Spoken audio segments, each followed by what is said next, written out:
Oh god, this is so scuffed. Why is my chat box like that? Oh yeah, because I'm on a different scene. Hi everybody! I'm on my PC scene, which I haven't done since SWAT 4, and that was before I changed the layout. Stop. If I wanted you to jump, I would have you jump, you know? Oh, fuck me. Whoa! Perfect. Hi everybody! Beautiful. Comb! Comb with the big raid! You lost the #1 Daz Bodie Jones? Oh no. Is that supposed to be like a you lost the #1 Daz Bodie Jones, like a #1 victory royale? No, probably not. Daz Bodie Jones. Oh, what's up? Snack, Comb, Zebra? Guys, I forgot that Dark Souls is stupid. Can you see my mouse cursor? Question of the day. Well, you can't when I get rid of it, but like when it's on the screen, can you see it? QOTD? Can you see it? No! Alright. Now I don't have to feel self-conscious about it.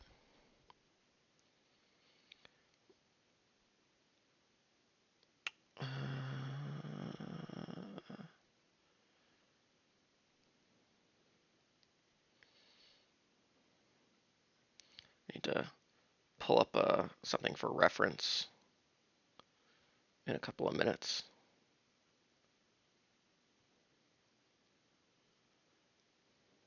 How's everybody doing? Why is there no music on the main menu? You know, that sucks. What am I supposed to do for 5 minutes? Have nothing happening? Souls! Again! Alright. So me when I'm Kyoko. Guys, we're so dang and pilled. Alright. I'm playing a PC game again, which I haven't done since SWAT 4. So, you know, it's a little bit of a different setup. Rinslet! There's, what, who are you talking to? Certainly not me, blush. Little tiny baby C-up.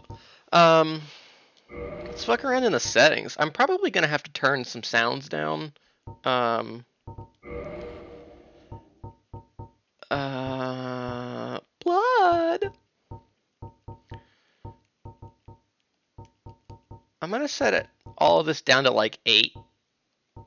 Just to like, the default is 7? Just to like get a scotch for it. How are we thinking? And I'll probably need to up the brightness, TBH. Yo, adjust the brightness until flame is visible and dragon invisible. Blurring the line between flame and dragon. I'm probably gonna, I don't know. Like, what's good for stream, do we think? Somebody tell me what it looks like on stream, because I can't see my preview and have the game open at the same time. I only have one monitor. I'm thinking maybe like an 8. Snack, you remember when we blurred the line between beast and man?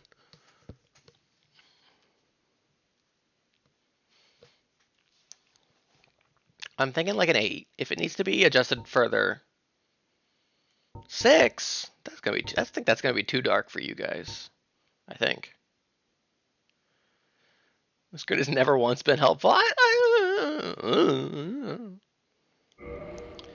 Key settings. We using a controller in this bitch. I don't know what any of these things mean. Like, I understand this, but like, how or what? Network settings. I'm offline. I have to be for the mod.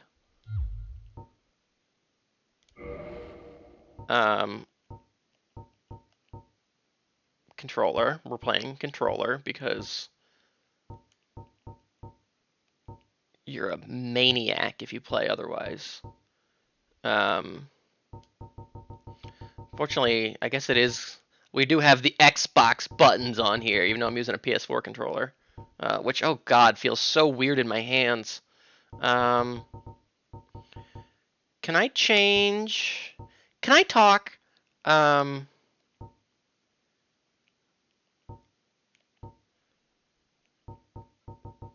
want to see if I can change. Can I change jump? What do I want jump to be?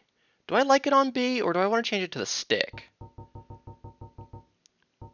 I might fuck around with that in game.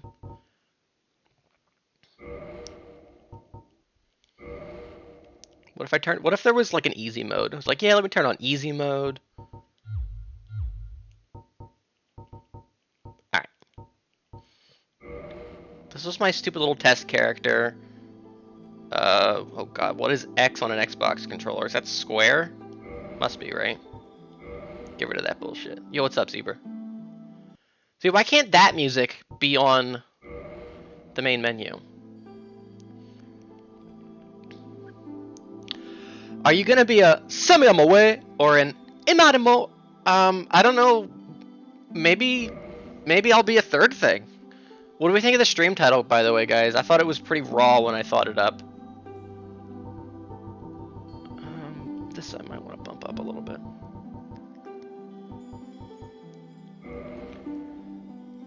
Oh, we already looked at all the options already for us.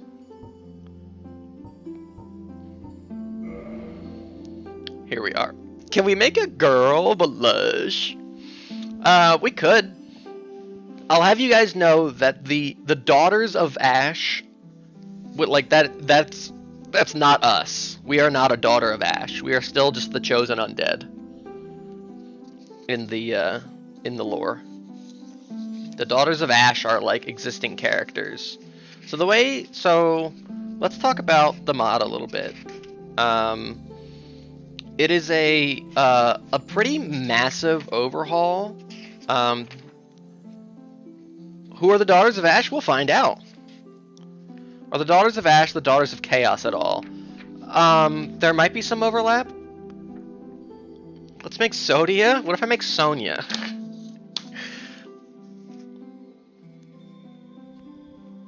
What if we made a little Chiaki? Should we make a... Do we want to do a female? I don't care.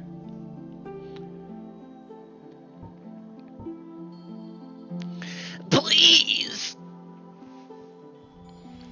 Sodia is not my stream. So the mod, it was made by like one guy basically,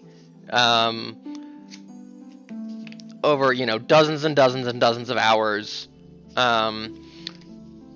There are like, there's no new like areas, there's no like created, like terrain or, you know, geography. And there's no new like dialogue. So there's nothing like that, but there are some different mechanics, there's different items, there's kind of like expanded lore.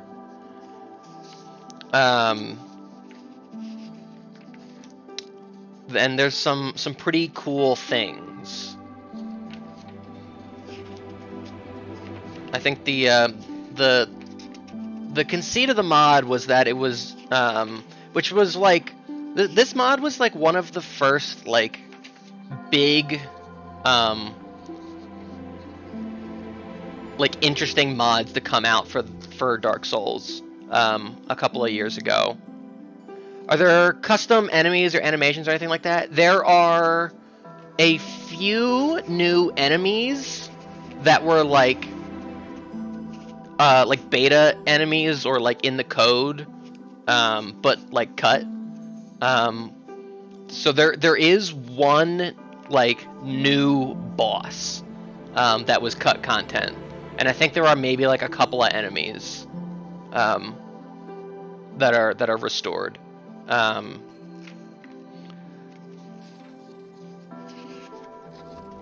So yeah, so that's exciting. This is a mod I've watched a playthrough. I watched a playthrough of it like when it first came out, which was, I don't remember. It was before COVID, probably. I'm positive. Or maybe it wasn't. I don't know. Time is so fucking fake. You guys know it's 2024? COVID was 4 years ago. Isn't that fucked up? Doesn't it feel like 2018 was like 4 years ago?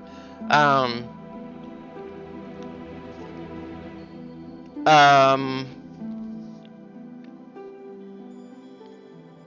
fuck? Will?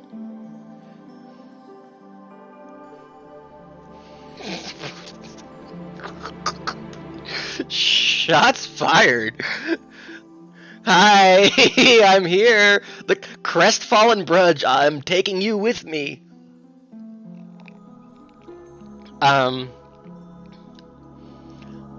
There had existed like mods for this game, but a lot of them were like pretty simple, like maybe like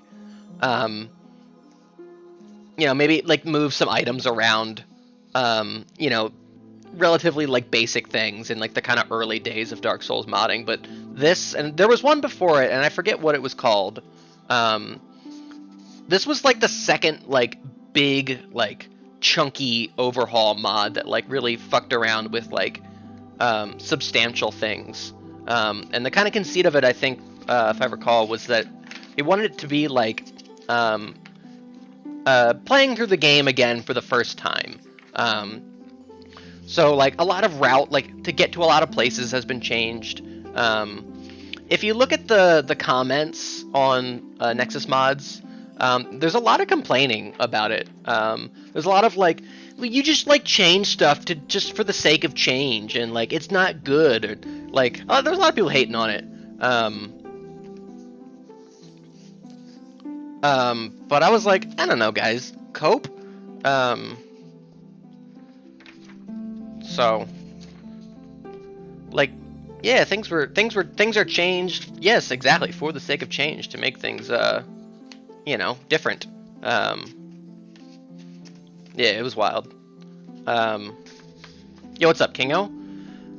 So yeah, that's the kind of intro to the mod. Let's make our character. We're gonna play as a girl. It seems like is what chat wants. For my starting gift, we've got a couple of different options. A lot of items are also like kind of like renamed and reworked. Well, I'll try to point them all out. If the more familiar you are with Dark Souls, the more I think interesting this will be for you. But it's still gonna be fun. And I'll try to point out a lot of the differences. Like the Sunlight Elixir is not what it's typically called. It's usually called a Divine Blessing. Now, typically when I play vanilla Dark Souls, you take the Master Key just because it's good. It gets you so much. But I'm gonna take the Etched Ring, which is a unique item that you can't get otherwise. I'm not even gonna do anything with it, and I'll explain what it does as soon as we load into the actual game. But I'm gonna take the Etched Ring. Just to take it to show off, because the thing don't even you don't even get to like see what it does if you don't take it. I don't want to explain what it does. So we're taking the Etched Ring. And as for my starting class, I truly have no idea. Typically when I play, I typically start as Bandit, because I love the battle axe. And the spider shield is just a good shield. I really have no idea like what kind of build I want to make. So I'm pretty open. I don't know if I want to do like a magic build. That's like the only thing. I think I want to stick to a melee. I don't know if I really want to do a magic. Maybe I'll cope in some magic here or there. So I'm pretty open to whatever class we pick as well. We can decide that. So I'm getting a lot of names. I feel like we should build her first before we name her. How many Well, this is my first playthrough of the mod. Vanilla Dark Souls, I've, like, including New Game Plus runs, like, half a dozen times at least. And I have watched a lot of playthroughs. There's one particular streamer that who I watched to watch the mod the first time when it first came out. I've watched him play through that mod twice actually, just because I re-put it on a few years later and was like, this was a fun time. I've watched him play through the game like so many fucking times. He does like he's like a full-time streamer, and like Dark Souls is where he got his start. And he's done, like all kinds of different like challenge runs and things like that. And he usually like knocks them out in like one kind of like long session. So like I've seen the game itself like dozens of times. Dark Souls is a game I am very, very familiar with. It's something I've toyed with doing like an 80% speed run. I can get to Ornstein Smo in like 2 hours, about, depending. So this is a game I'm very comfortable with. But the mod will be different, which is why I kind of wanted to play it instead of just base. So what are we thinking? I'm just seeing a lot of names in chat. We got a maker still. Now the Dark Souls 1 character creator is, fairly limited. Oh god, her hair looks awful with the pigtails. Oh god, why is it like that?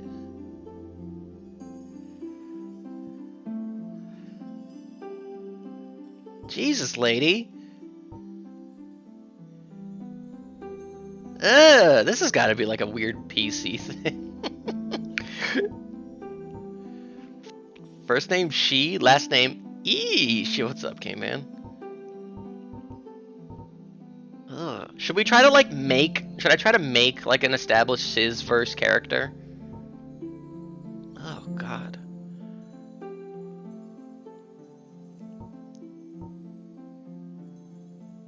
I can't get over the lines on the hair.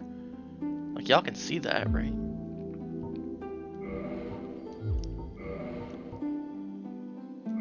Hair is hard. Labitha Bradence, huh?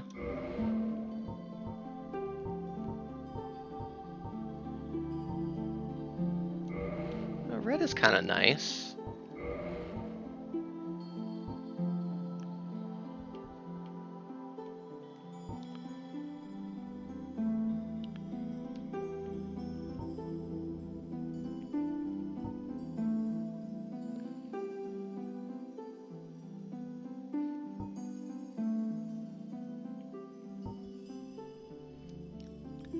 Envralendi. What?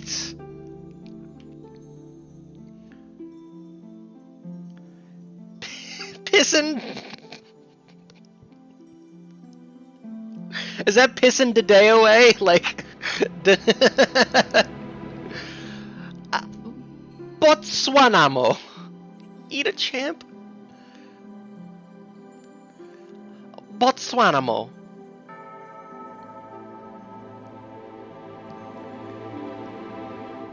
Pissin Dedeoe. That looks kind of cute.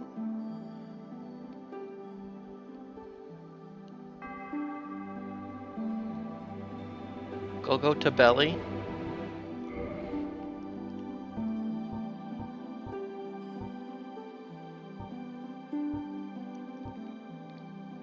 Amali Doi.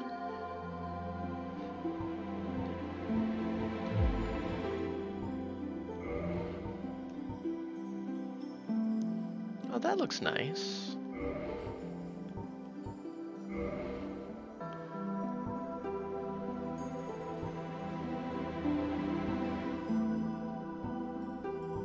Guys, I'm not doing a JoJo. I'm not doing a Gojo meme. Right? Doesn't it look cute though?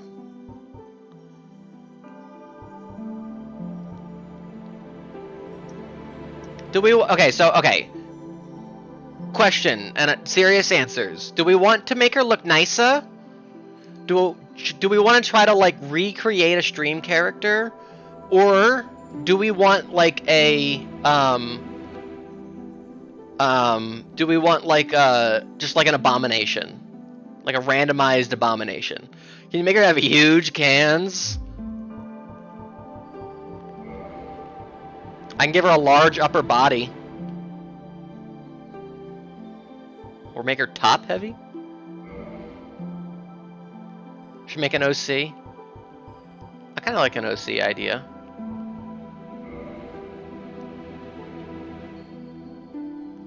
Yeah, top heavy is just big head mode. So I think if we wanted to have huge anime cans, I think a large upper body is the play. Yuna Bobuna. Just trying to make a character that looks like Mira got Natsuno to settle. Okay, I think I understand. Like a character they'd create together. Okay.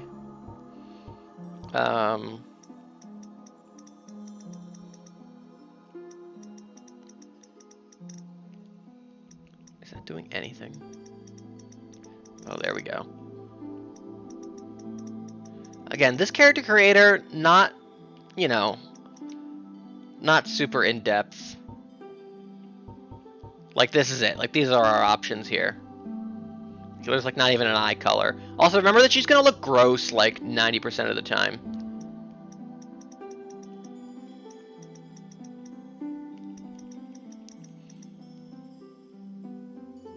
Letty linger? That sucks. I'm raging at that. Are you sure you want to piss off your new Night Guard, Will?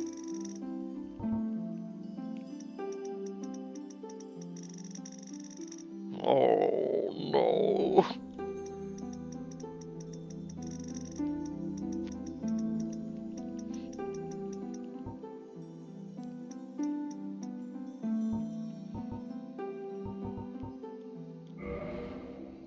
What the hell is that the same?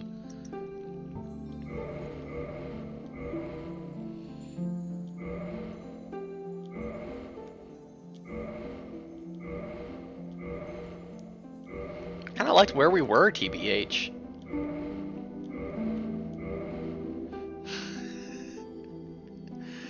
Craniel Oblavia?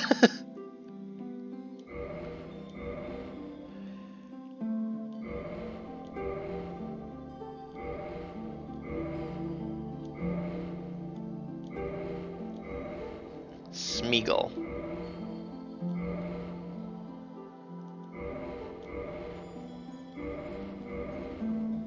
Oh, that looks kind of nice.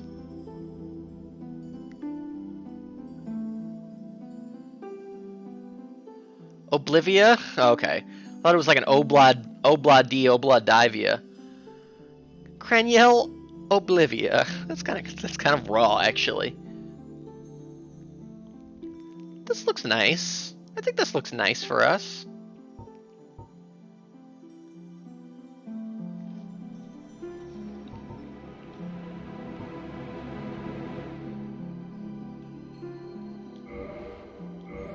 Oh, here we go. Now we're creating similar. Never mind. I was doing the wrong button.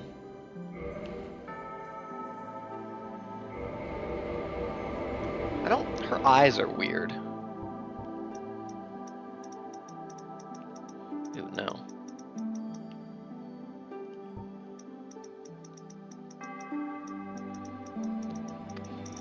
Masculine is being more tan, Mirakun. Feminine is being white as a ghost.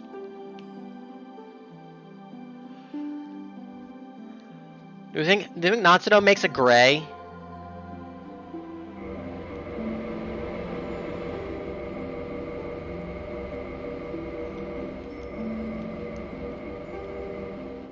Obla Bogoyevich.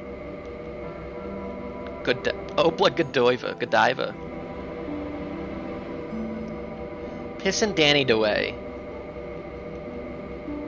Yeah, it's a good option for when you get to, like, Dark Souls 3, Snick.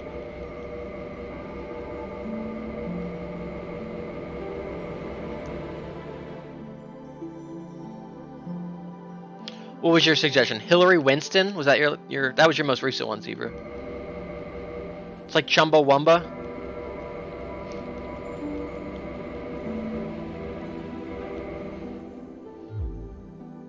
I liked where we were originally. Going back to Delta Farmer.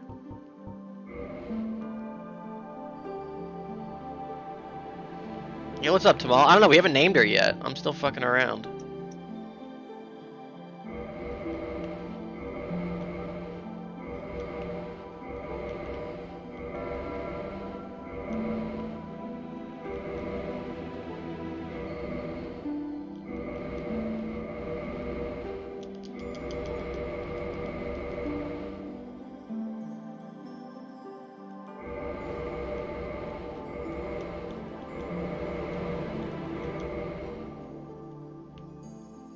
That looks nice. I think there she is. Our Delta Farmer little Dua. Commonly seen face in the 5-finger Delta. With massive cans. Yeah, that's about as massive as we can get. She got a dump.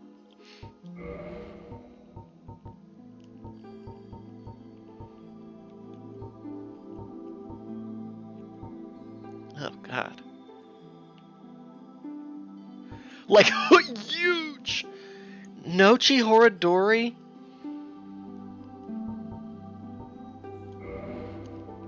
Sorry, Snack. This isn't Xenoblade 2. Alright, we still have to pick a class and a name.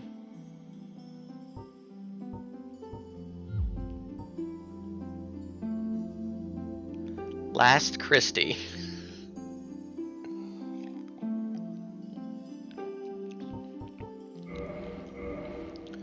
What about, like, hang on.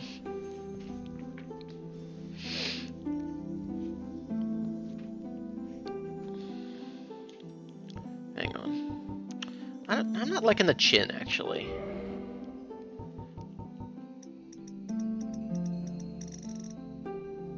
That's better. That's cute. I think that's nice.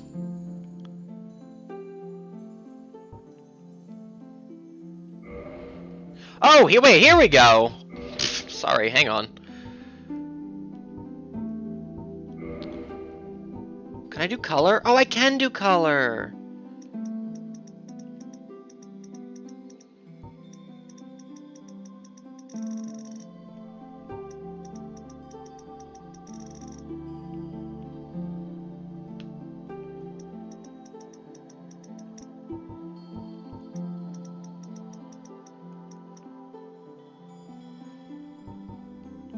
That looks nice.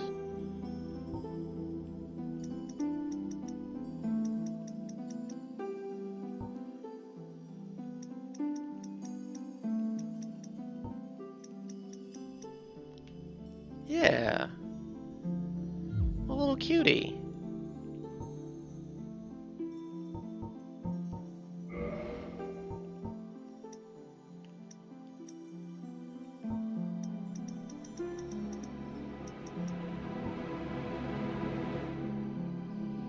Dark Soul, Breitbart. That's pretty good, Zebra. Put that in my Discord.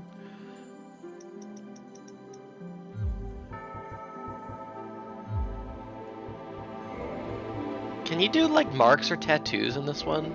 No, right? Beard.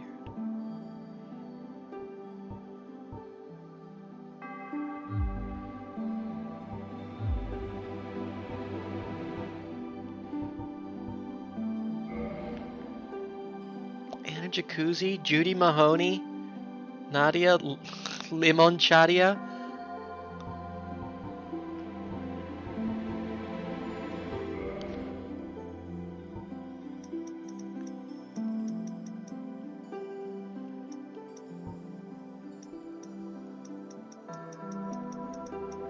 Make her happy.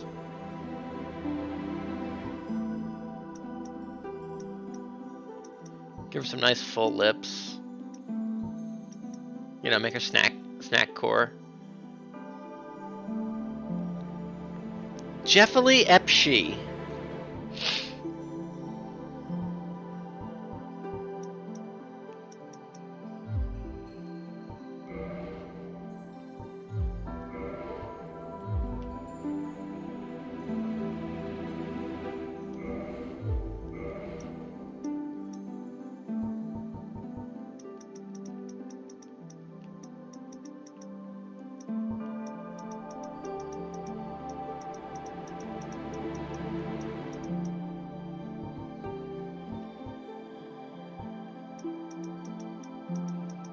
wish your eye socket brightness was a little bit brighter.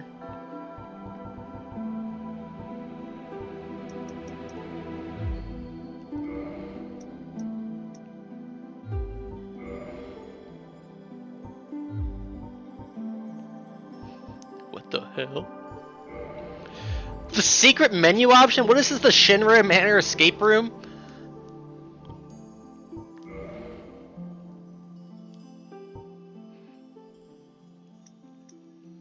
Mrs. Boombastic!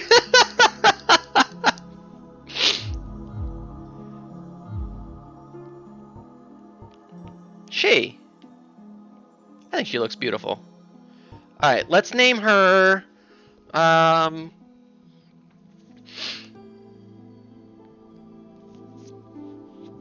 Let's name her... Damn it, I wanted to say something, but that would have been a spoiler. Let's name her... What if we name her, like...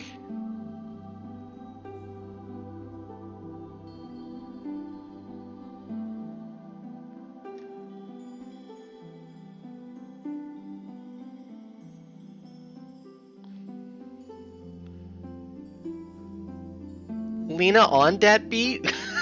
Andy Absinthe. Abyssine? Ashley Sisdale? That's kind of cute. What about, like, Yoo-hoo,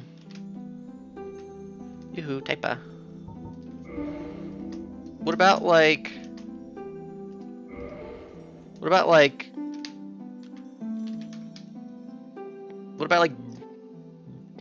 Brittany...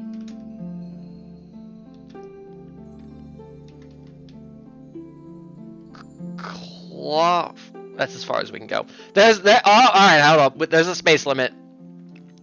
1, 2, 3, 4, 5, 6, 7, 8, 9, 10, 11, 12, 13. 13 character limit, guys. 13 character limit. Reel it the fuck in.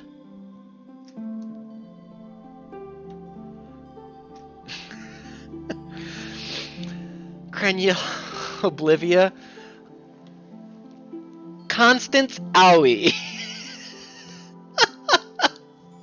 Aw, two blessed creatures. And show the 13 characters again. But use the letter Q. Yeah!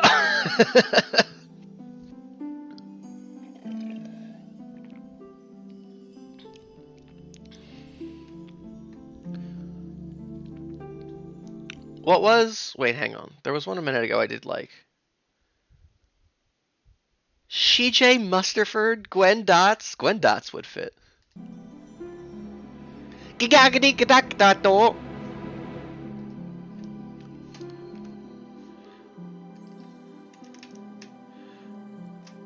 Sizzy Boopy. Does that fit? It does. I kind of like Oblivia. Miko Raw? But we didn't build Miko, we built Chi. I kind of like Oblivia.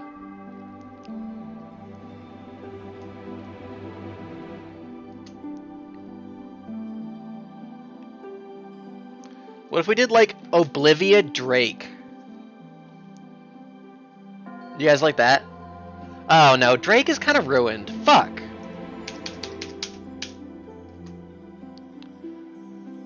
What kind of first? Well, I like Oblivia as I like Oblivia as the first name.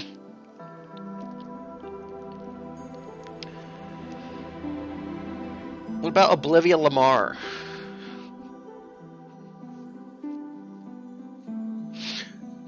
Yeah, but what if with only one R?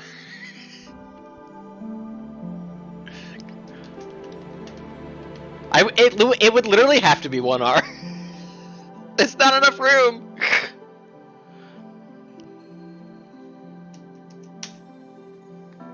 Or is the bet that it's 2 R's? I don't know shit about fuck.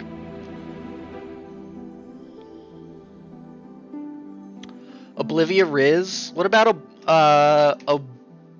Oblivia Gina? Oblivia Gina.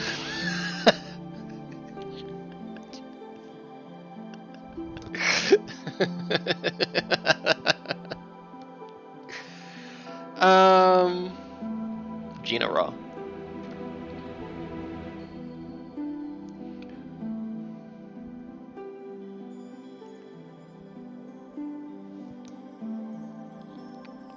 Oblivia Oblivia? What if she negates Oblivion?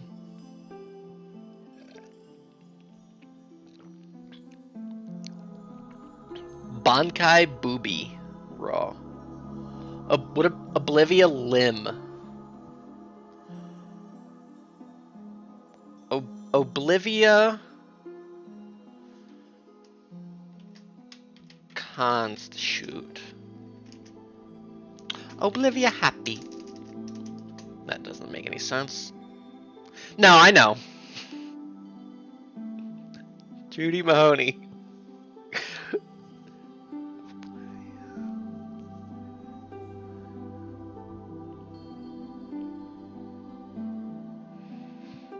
Oblivia Raw. What if her name is just Oblivia Raw?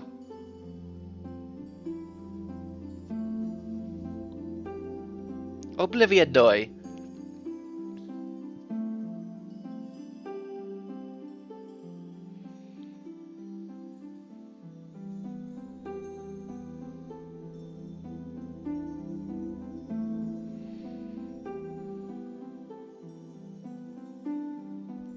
Yo, a bestie with even bigger boobs? I gotta start reading Bleach.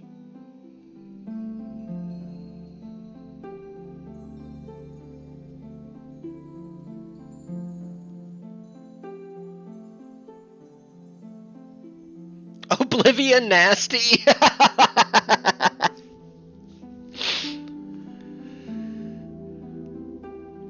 Oblivia. I kind of like Nasty. Miss Oblivia, if you nasty.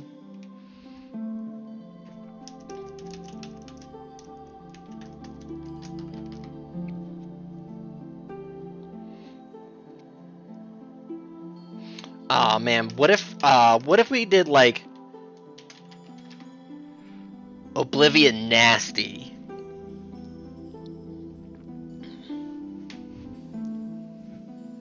We'd have to forgo the character space.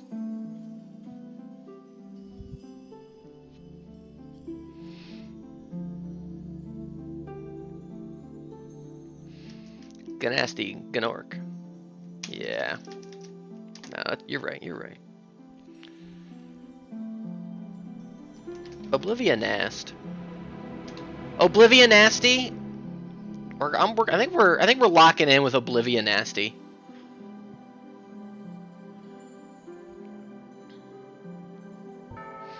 Alright, and what class am I picking? You guys focused on names. I asked you for classes too. Do we think she's a warrior? A knight? A wanderer? A thief? A bandit? A hunter? A sorcerer? A pyromancer?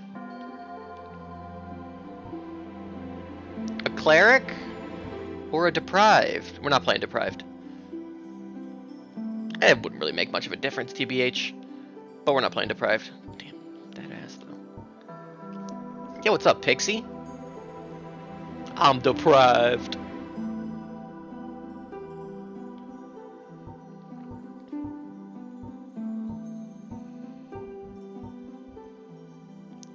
Fearless warrior, low-ranking knight, aimless wanderer, guilt-ridden thief, savage bandit, bow-wielding hunter, sorcerer of Vinheim Dragon School, swamp pyromancer, cleric on pilgrimage, unclothed enigma.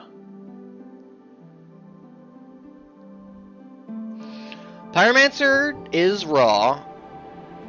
I've played everything in this game before.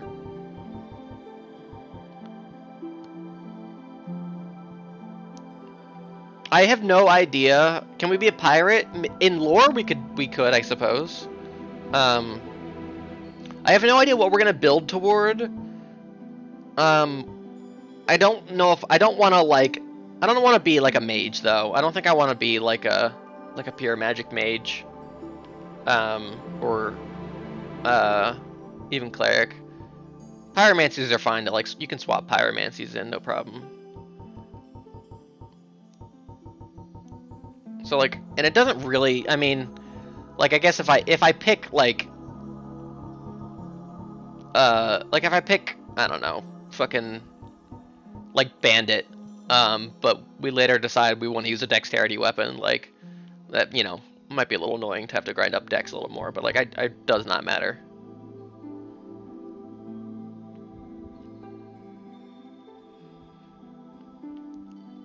Yeah, so we do Pyromancer? I haven't played Pyromancer in DS1 for a long time. We could be Hunter. Hunter is nice. It does come with a bow to start. Should we be the Hunter? Or a Pyromancer? Well, now that I've said that. Can't be a holy woman who beats you senseless. Pixel, our name is Oblivia Nasty. What do you think about that? What kind of weapon is that? Is that, I think it's just a short sword. Or is it an S-stock? I don't know.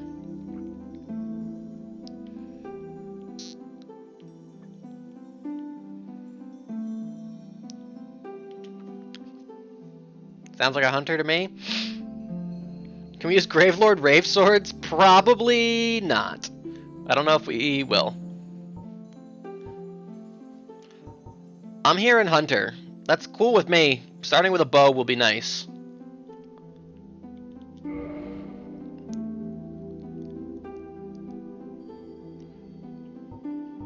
Alright. Oblivia Nasty with her huge cans. Let's do it. You guys ready? What are we, oh god, 43 minutes in. You guys ready for the coolest fucking cutscene in all of gaming? In the age of ancients, the world was unformed, shrouded by fog.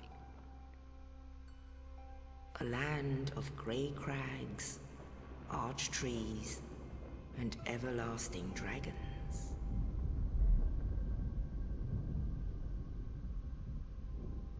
But then there was fire, and with fire came disparity. Heat and cold, life and death, and of course, light and dark.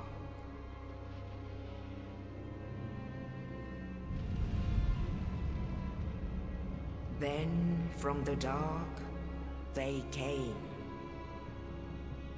and found the souls of lords within the flame. Souls!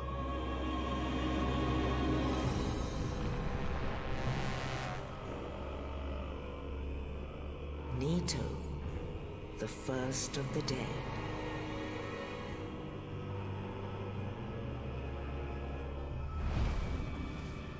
The witch. Oh, she's so hot. She. And her daughters of chaos. Gwyn, the Lord of Sunlight, and his faithful knights.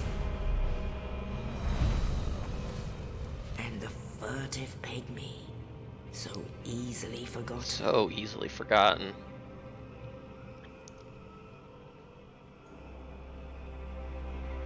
With the strength of lords, they challenged the dragons. Raw! Gwyn's mighty bolts peeled apart. Lightning Spear is the coolest fucking thing in media. The witches weaved great firestorms.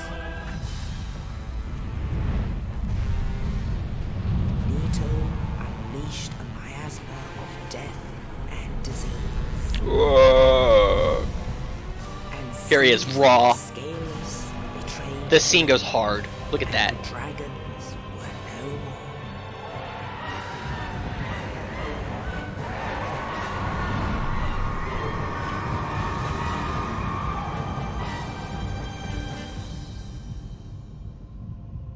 Thus began the Age of Fire.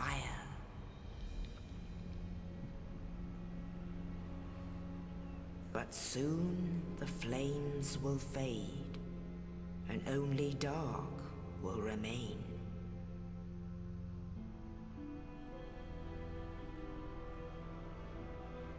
Even now, there are only embers, and man sees not light, That's Sodia. but only endless nights.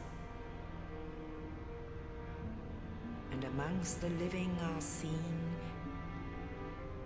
carriers of the accursed dark sign.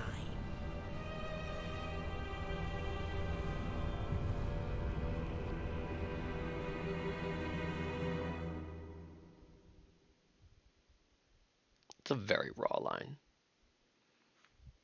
Yo, Big Hat Logan! Also, what's up, Tamal?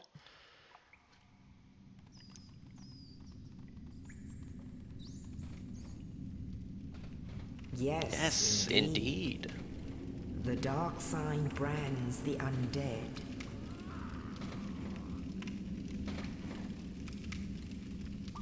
And in this land, the undead are corralled and led to the north.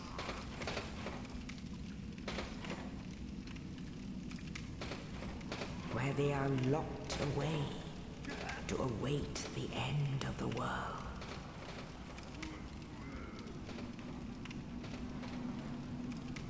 Hey, alright, Pixel. Yo, she. This is your fate.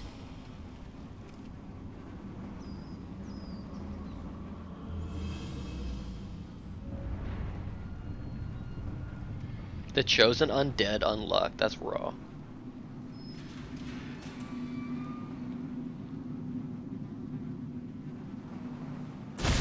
Ah! Homie.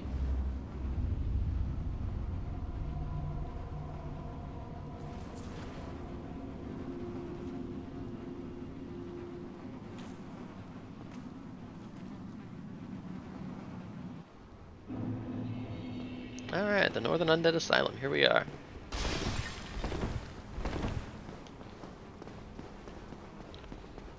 I do want jump on left stick. I'm changing that right the fuck away.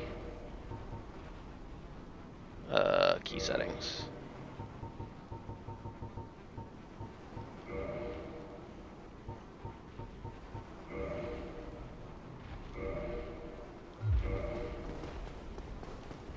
So much better. Asylum cell key for us. Alright, so right away, because we picked the etched ring,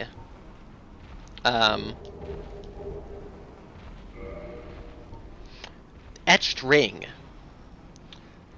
Cryptic red ring engraved with indecipherable script.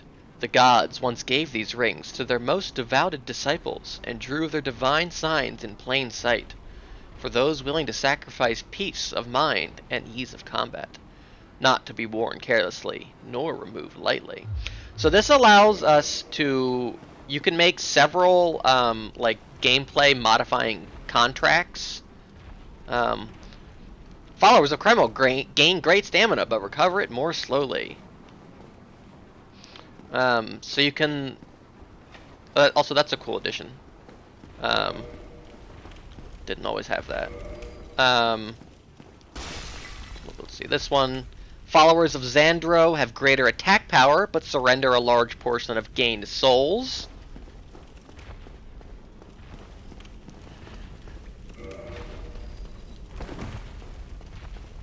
Followers of Kytha regain stamina quickly and resist illness, but feel wounds much more keenly. So your stamina regens faster, you have more status ailment resistance, but you take more damage.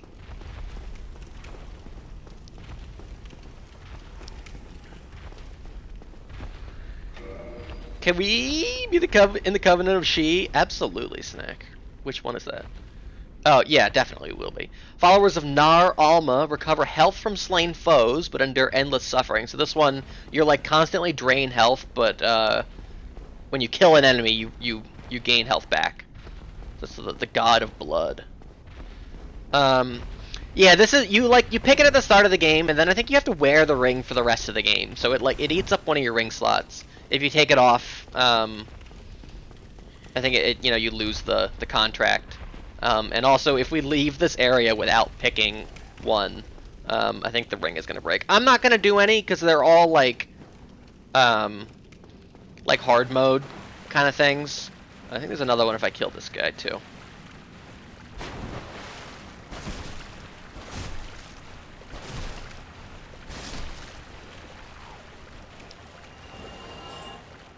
There we go. Followers of Quela receive no second chances. This is like hardcore hard mode. You die, your character's over. There it is.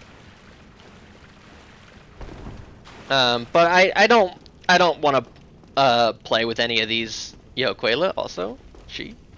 I don't necessarily want to play with any of these just because we have to keep the ring on the whole time, and also it just it makes the game a little bit. It does stuff that I'm just not wanting to do on stream. Oops, did not mean to make the pack. I thought I was just examining again. Well, I guess I'm making the pack.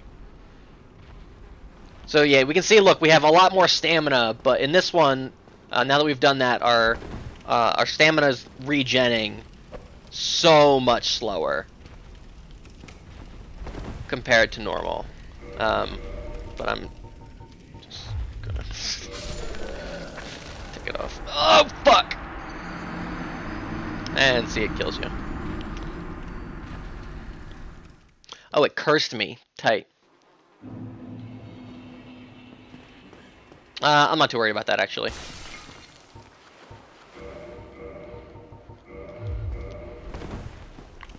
Although it will make things a little more annoying for, like, a little bit.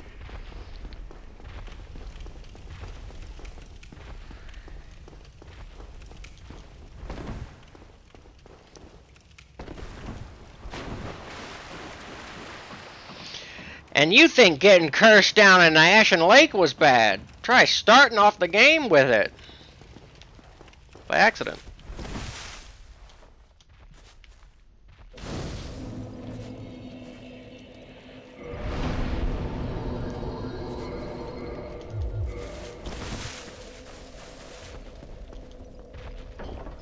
I want to know something.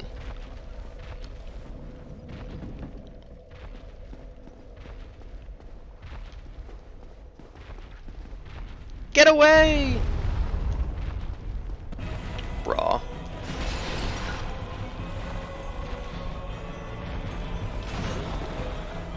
Good old Asylum Demon.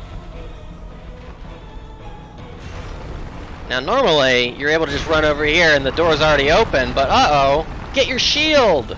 Also, yeah, that happens now. You fall down there. Give me that Hunter's shield.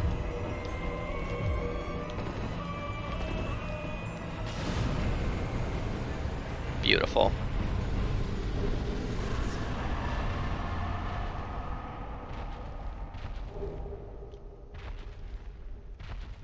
Alright, cool. Good.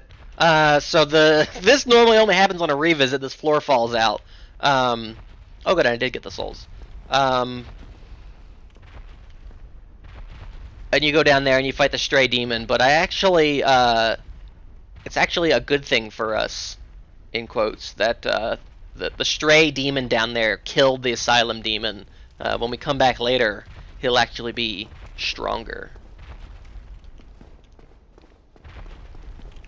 And as a reward, we got a Winged Chaos Mote. Mote of a crimson fire, taken from the heart of a demon of chaos. The corpulent flying demons were once Izalith's most accomplished pyromancers and emissaries. Their instincts for wayfaring and garish shows of force were not dulled by their transfiguration. Crush the flame to temporarily gain immense stamina, but be wary of bearing the infernal heat of chaos in such a fragile body. This is like a one-time use item, but you get like a bunch of stamina regen, and stamina, but you take damage. It's kind of like the spell, the power within. So that's there. We got that for us.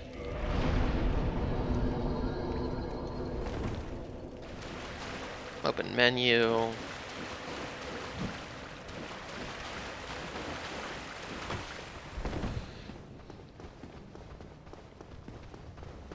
Yeah, Kaioken, basically. There's my short sword.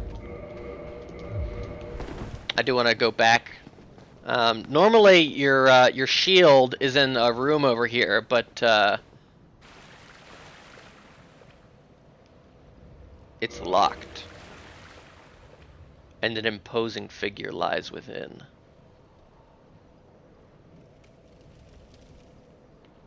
Movember.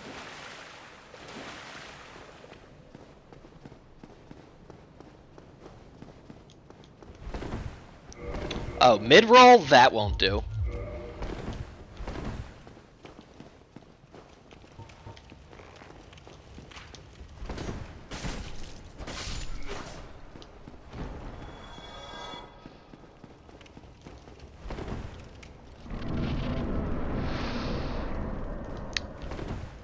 Oh, also, Zebra, if you know the Great Tree avatars from Elden Ring, that enemy is the same thing, basically, as the Asylum Demon that fell in the hole and died. It's the same basic moveset.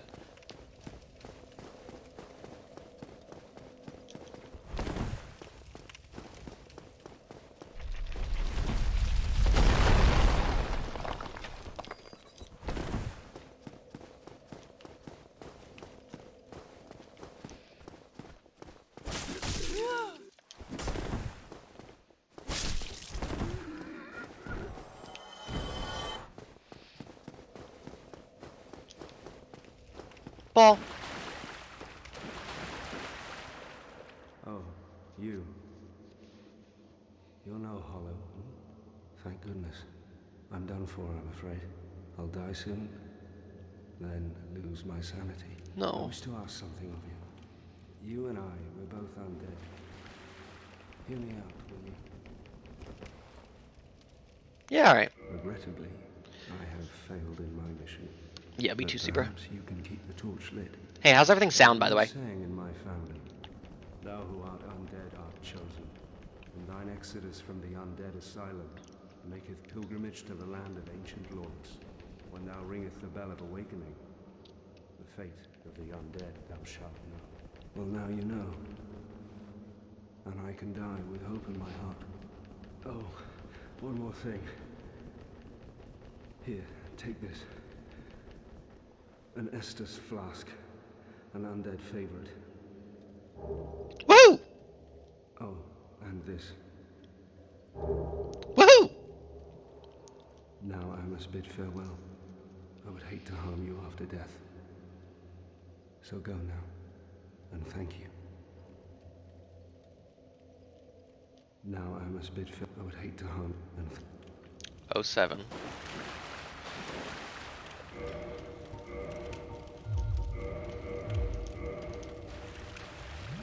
Now, interestingly enough, typically, if you kill the Asylum Demon, on your first, visit with him, like when you first go in...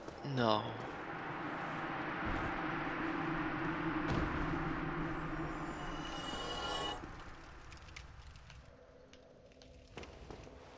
Oh god, why would the touchpad be camera controls?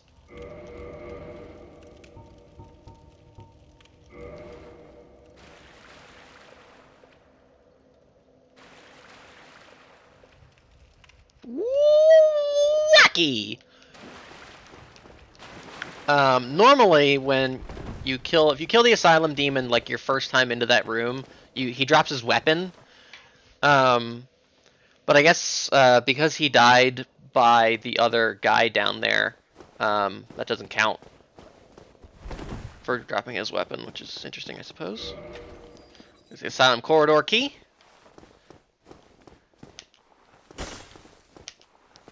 Come on, how do we... There's the jump attack. There's the kick. These guys are like barely not 2 hits. There's my bow. That'll be helpful.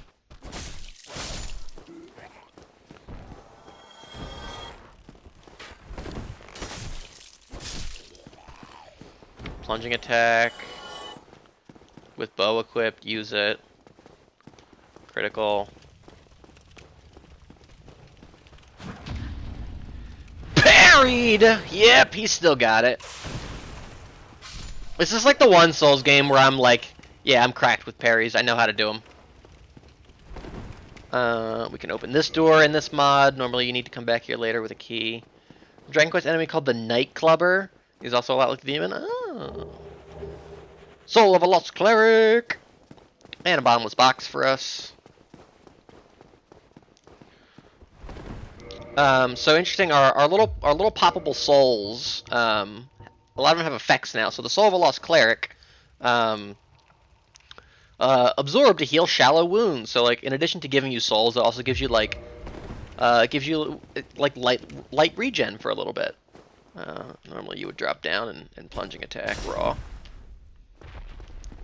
We'll be back later, guy.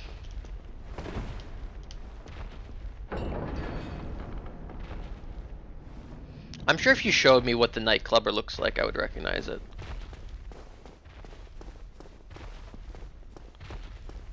Good job, go straight ahead. Did they mod the Soul of a Little Paperboy into this? No, I don't think so. Forgot about that bit. Soul of a Little Paperback Writer or whatever. In base game, there's an item over here. It's an extra poppable soul. If you pick it up and use it, you get like 1 extra level up right away when you get to Firelink. Over here are the crows that you trade items with later on. Oh, here it is. There's the loss. There's the soul. They moved it over here. We're gonna trade with these crows later.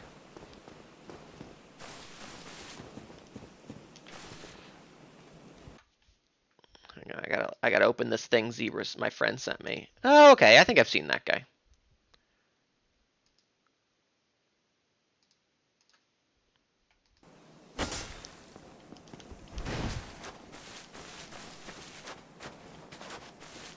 All right.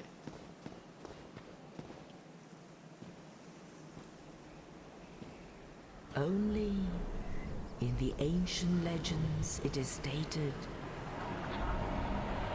that one day an undead shall be chosen. Raw!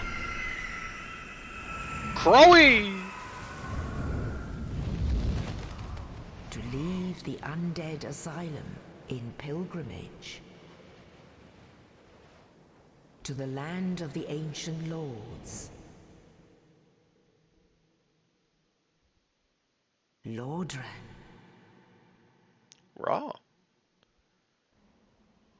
Alright guys, pay attention in this cutscene here. Pay attention. Get ready to pay attention. Alright, pay attention. Hold on, pay attention. Look down at the bottom of the screen, kind of like bottom center, where the shrine, where the Firelink shrine is. Look, no tree, no tree, no tree, no tree. There was no tree in the cutscene. Look, no tree, no tree. Crestfallen Brudge, tree. And also the mod moves Crestfallen Brudge over here.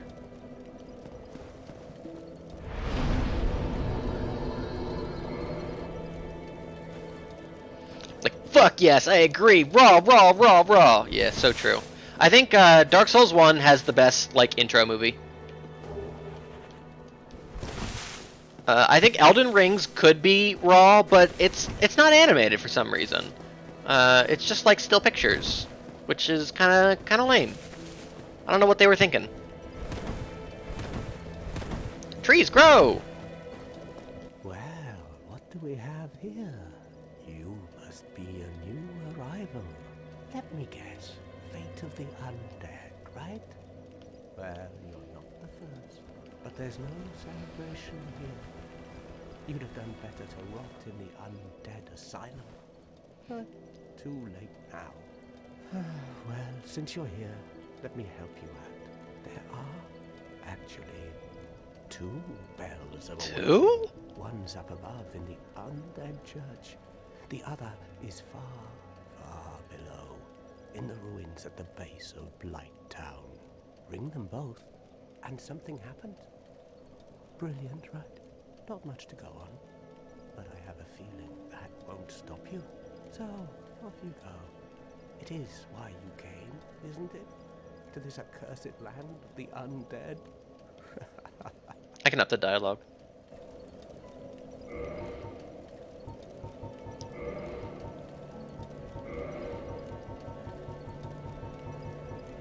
Put it to 9. Guys, the Firelink Shrine theme is so fucking swoted. Ah, your face. You're practically hollow. But who knows? Going hollow could solve quite a bit.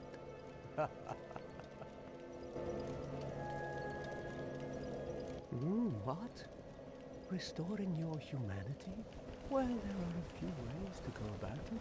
Collect it Punch, bit by punch, bit punch. from corpses. Punch, punch, punch. Or you can butter up a cloud. Oops! What? Well, there are a few ways to go about it. Collect it bit by bit from corpses. Or you can butter up a cleric and get yourself summoned. And the quickest way, although I'd never do it, is to kill a healthy undead and pillage its humanity. Coveting thy neighbor is only human, after all.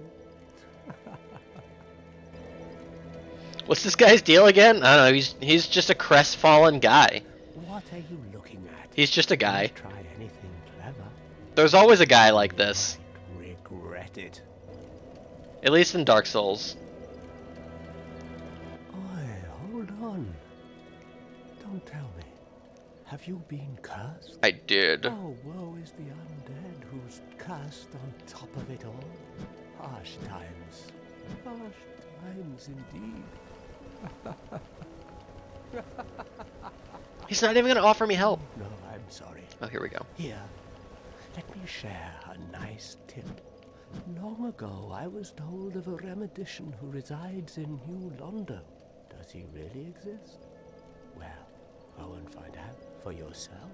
But don't blame me if he's just an apparition.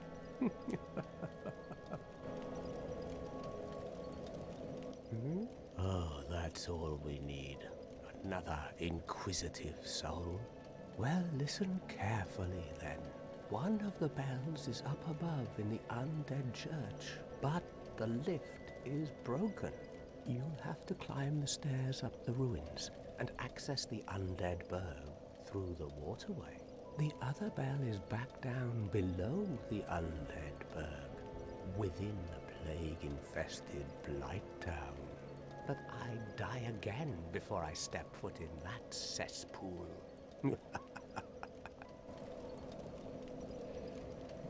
Bloody hell, what is it now? You ask too many questions. Alright.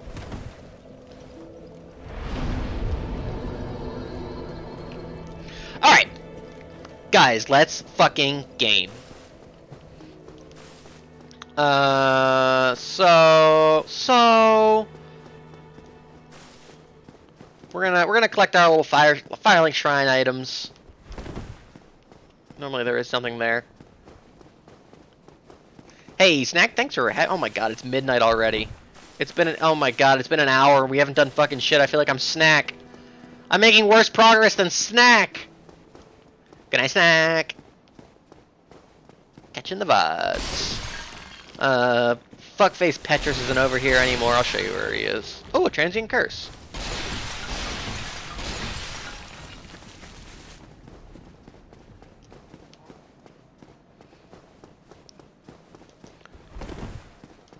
I should be down in Blighttown by now.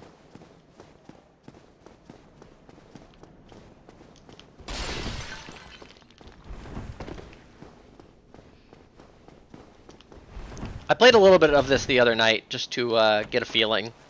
A lot of these items are the same. Morningstar Honored Talisman. Yo, the Good Wolf is fucking back. That's excellent. Congratulations, K-Man. And have a great time in bed.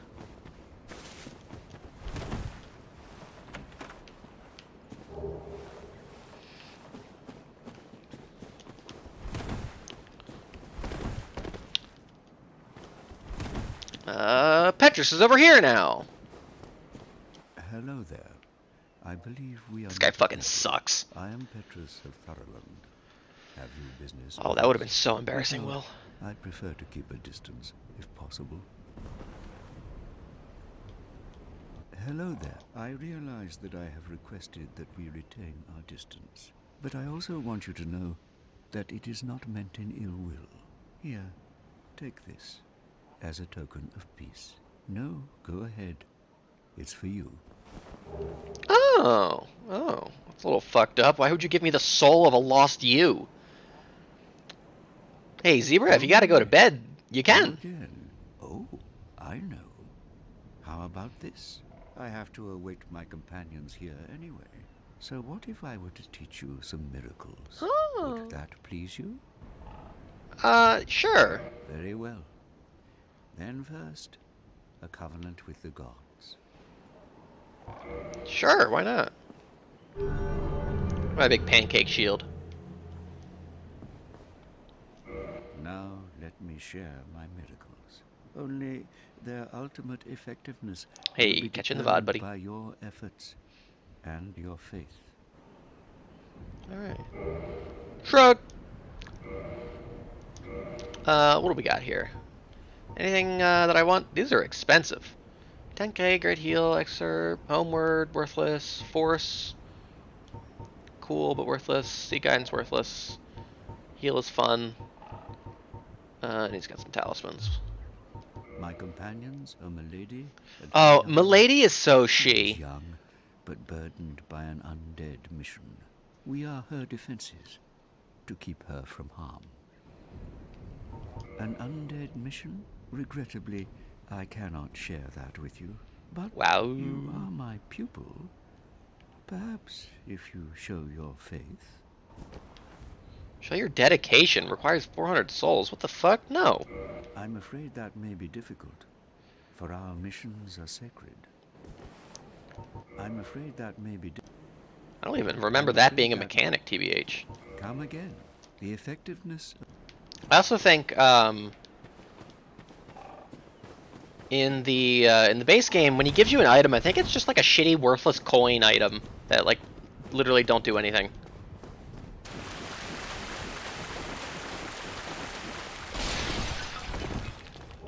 Purple moss clump. We got we can examine the statue now, and it says, "Damp from the deep water, Movember."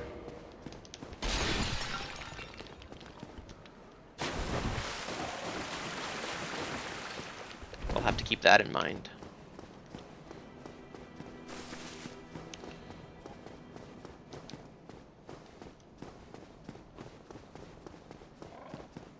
Let's see, I forget how much we can get to exactly right now. We gotta get a better weapon than this dinky short sword, too.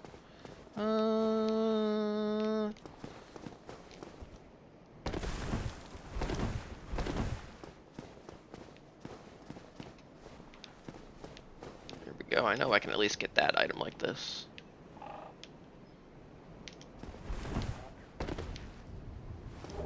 Oh, Titanite shard. Nice. That's worth it. We use those to level up our weapon, same as normal.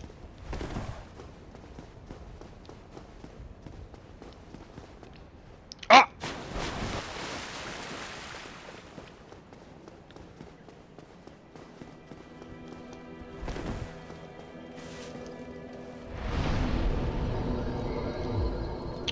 I'm not gonna level up quite yet, actually, which is maybe risky. And we'll see in a minute why. In a couple of minutes. We got she down here. She cannot speak. She can't speak, but she is so she. There are so many Dark Souls she's, guys. We're actually gonna head down to New Londo. That's Blighttown down there, baby. We'll be down there eventually. Fun fact about Dark Souls 1 is that you can see, so like when you die you leave your bloodstain, right? Like your shit. You can see that it's like always loaded. So down there is like in the lore of the game, Blighttown. And also, roughly down there is also where Blighttown is. So if you go, if I go and die in Blighttown and come back up here and see it, I would be able to see it from. You could see it from here. It's not exactly in the same exact place, but like, it's down there. It's cool. Dark Souls is cool.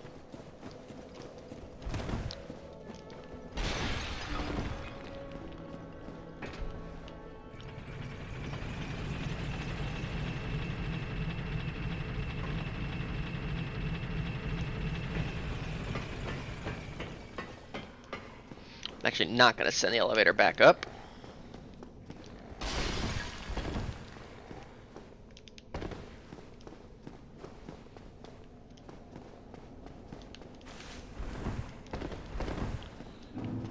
Let's see here. So normally the Dead City of New Londo. A lot of area names are kind of like revamped. Normally if you have the master key in the base game, you can use that to open this door. I don't know if that still works in the mod or not.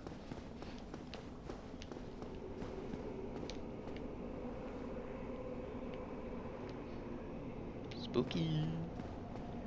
Is Griggs down here still? Yeah, of course he is. This is unusual. You haven't lost your head. Speak up, Griggs. More importantly, you're free. How on earth? Well, I shouldn't pry. I'm Rickett of Vinite. Oh, Rickard. I was once an Griggs is another guy. established- Look at me now. Can you believe it? Classic Rickard. What is it? Have you? Oh no. Don't worry. I've no intention of escaping. It's safe here. I can't bear the thought of going hollow out there. Although, I must admit, not much to occupy myself. How about this? I could forge your weapons, albeit with rather minimal tools. I'll show you what may be the best in Vinite. Yeah, alright. Very forgettable, blacksmith. Like,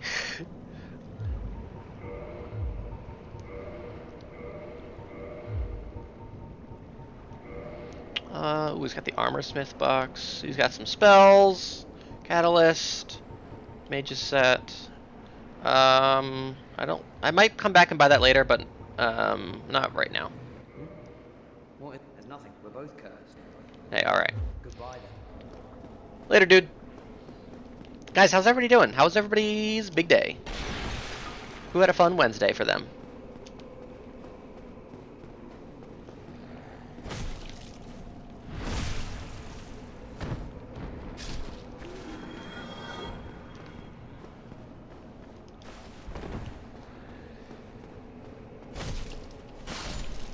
My Wednesday... Ooh, the falchion. That's probably better than my short sword right now. Can I equip it? Yes I can. It's at least going to be a little bit faster of a weapon. And it's a little more interesting.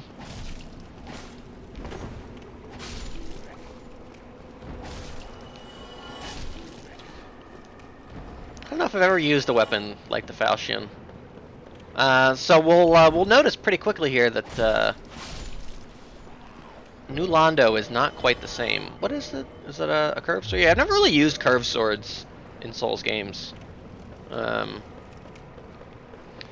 Either like regular curved sword or like a curved great sword. Never really used them.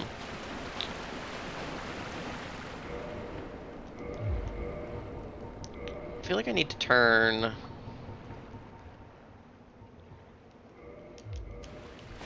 Yeah, that is maybe too quiet now, but that's much better.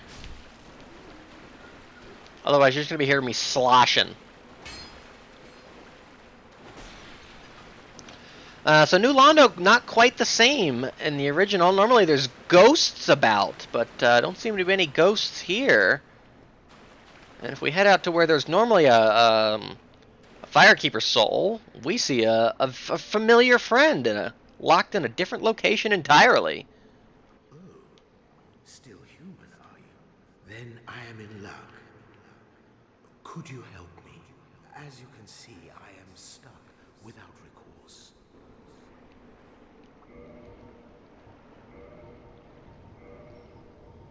Trying to sound up to 6 and the voice to 10. Door's locked. Shoot.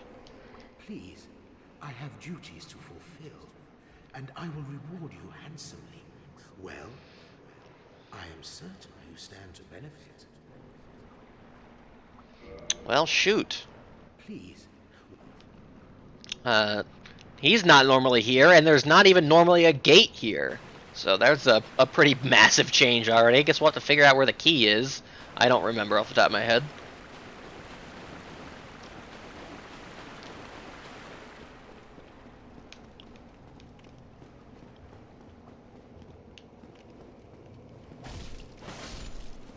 It was weird to get the backstabs on for some reason.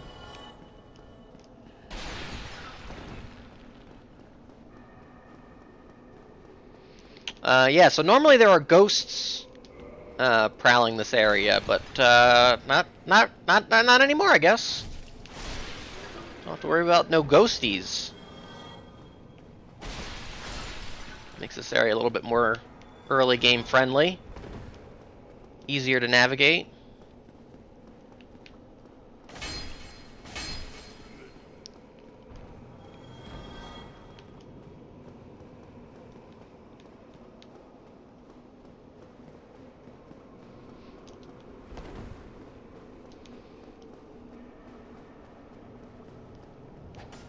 Oh yeah, that's right. It's got like a unique moveset. I don't even think it has a kick, technically. Yeah, the falchion, I think it's all curved swords, or maybe just the falchion. You don't get the kick with them. You get like some special whoosh whoosh moves.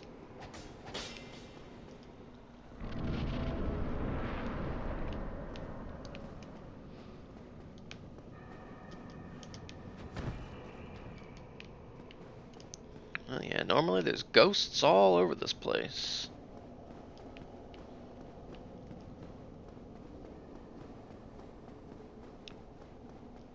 But no ghosts today.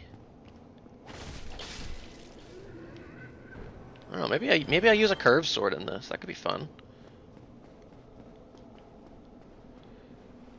I don't know if I want to risk that necessarily. I don't know if I want to risk that either. I'll go down the ladder like a normie.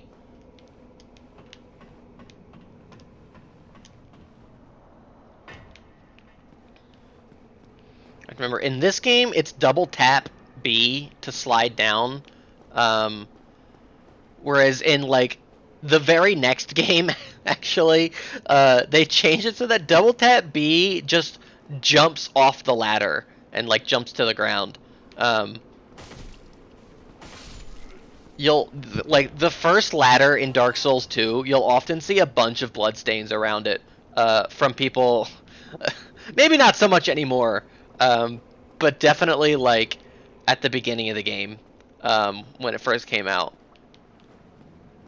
There was a lot of bloodstains from people just, you know, instinctively double tapping B or circle to slide down, and then they just jumped off it and fell to their deaths.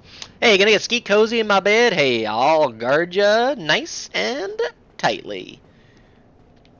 Thanks for hanging out, Will.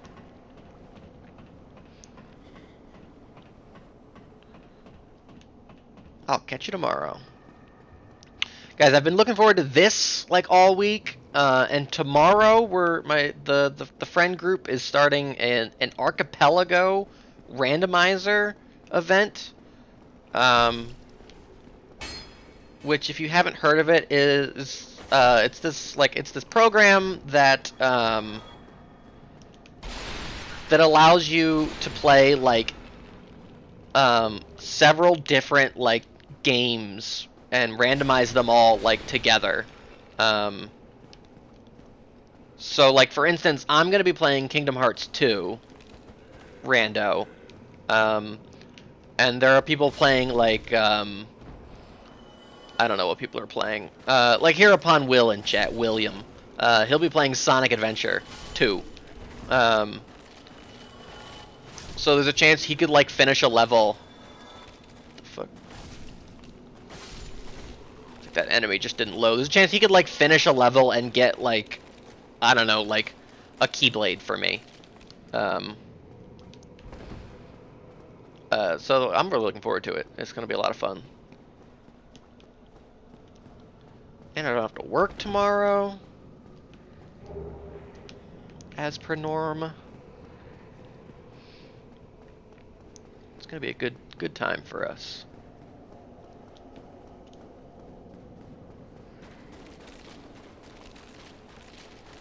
Most of the people in chat here are participating. Yeah, Kingo's playing DKC 3.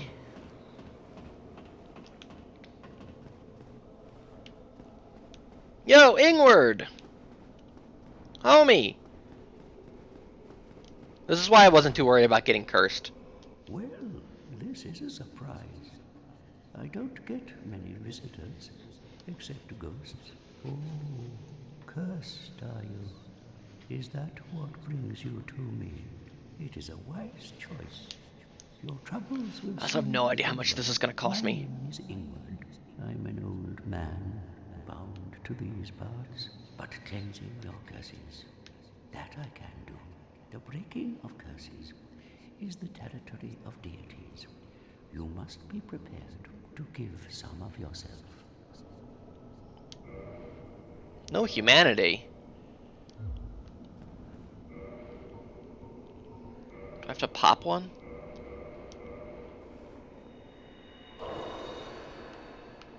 Hello again. In trade for humanity. Okay. I can honestly say I have never like used this this guy to break a curse. I couldn't tell you the last time I was cursed in Dark Souls. And if I do accidentally get cursed, I probably have a purging stone. Hey, all right. Okay, cool. So I was worried. I didn't know if that was going to cost me souls. And the humanity kind of like sucks to have to use up. But whatever. That's why I wasn't too worried, because I knew I could get down to him right away and have him do it. Inward's one of those words you have to look up.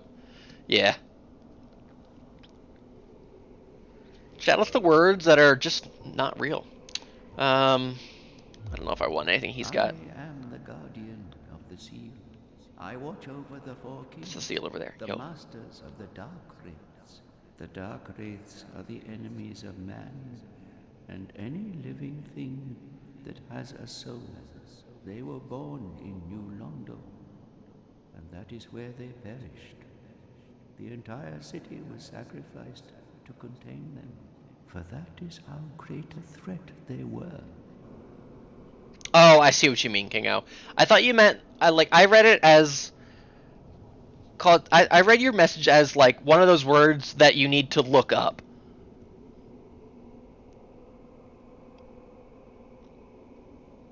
And then I read it again and I was like, wait a minute. Look up. Like the definition? And then I read it again. Oh.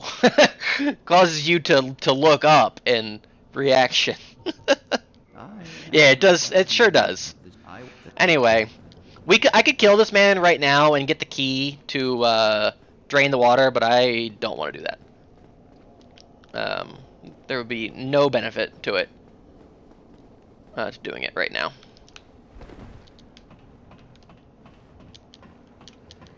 Whee!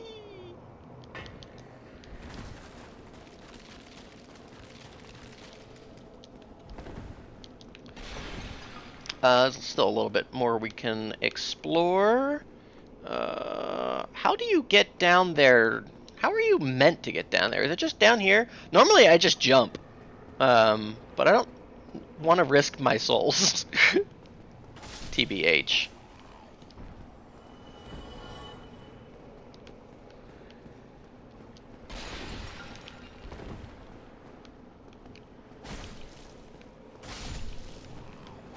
I'm kind of fucking with this falchion right now, actually. Ooh, hey, look. Miracle Force for free. We also picked up a rapier, which is a poking stabbing weapon. I think I did a Dark Souls 2 playthrough where I used like a great spear, and that's like kind of similar to this. I think and maybe I used like a rapier in Dark Souls 3 one time. But this is another class of weapon that I've just like never really fucked with. Those moss clumps will be good to have for status ailments. The blood red one usually reduces bleeding, and the purple is for poison. I don't know for certain if they're the same in this, but I think they are. I don't know if there's anything all the way over here, but I'm like halfway there already, so we might as well. Oh, there's an invisible enemy. I don't know if that's like a glitch or a setting that I need to like tone down, or if that's like an intended thing of the mod. I don't know.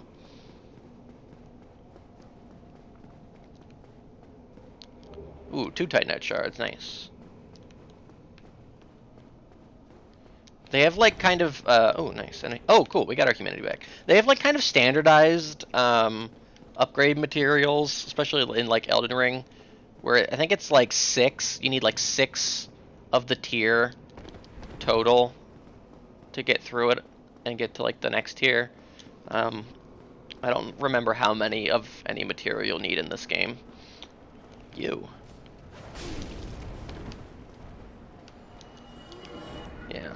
Locked by Magic of the Sealers. So I could kill Ingward and unseal that. But there's no real point to doing it. Also, oh good. That's right. It's annoying thing of Dark Souls 1 is that they fucking automatically put a bunch of items on your hotbar when you find them. Key to the Valley. Valley of the Drakes.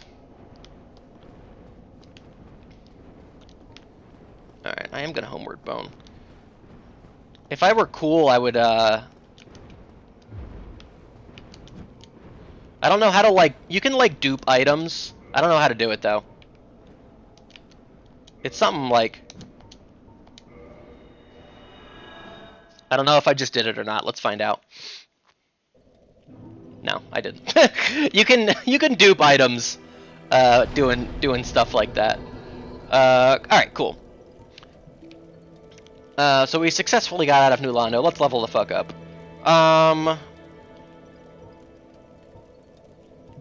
Right away, I might want to just put like a level up into Attunement, just in case if I want to put a spell on. So that's good, actually. So we'll leave it at that, I think.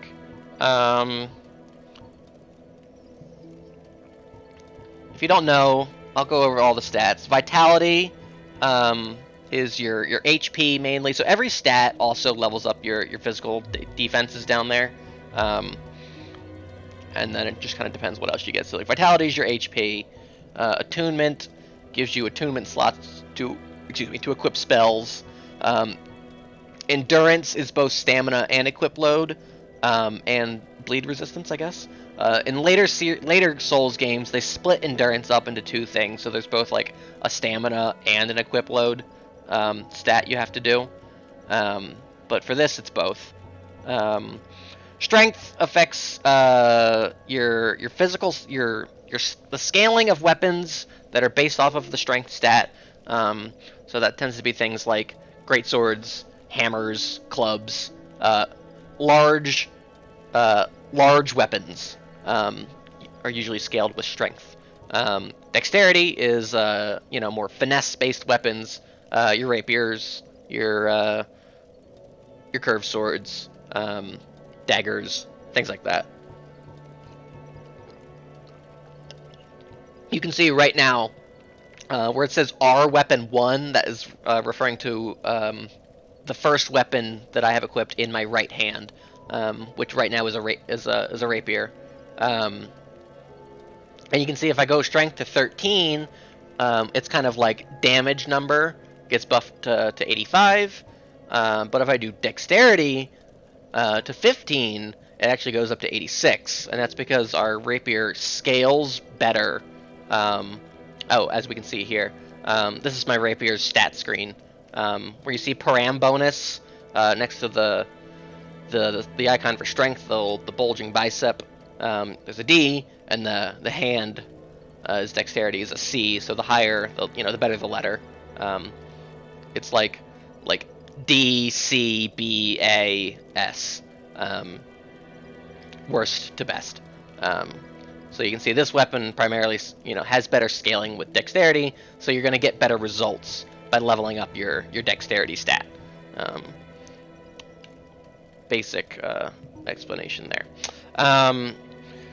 Resistance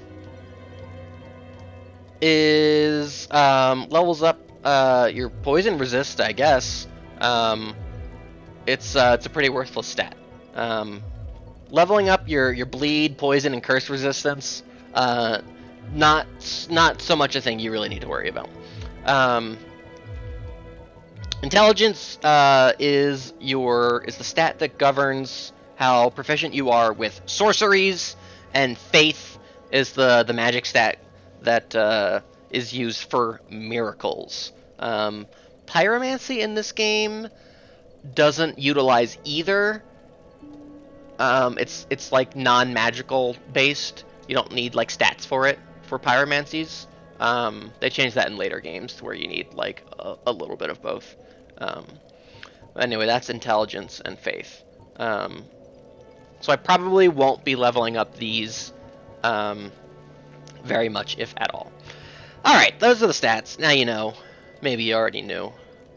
I'm putting Attunement to 1, just in case there is a spell I want to use. I've already got the attunement slot for it then. And otherwise, I'm going to just...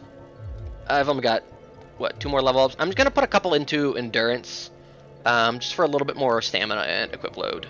You can't go wrong with that. There are several different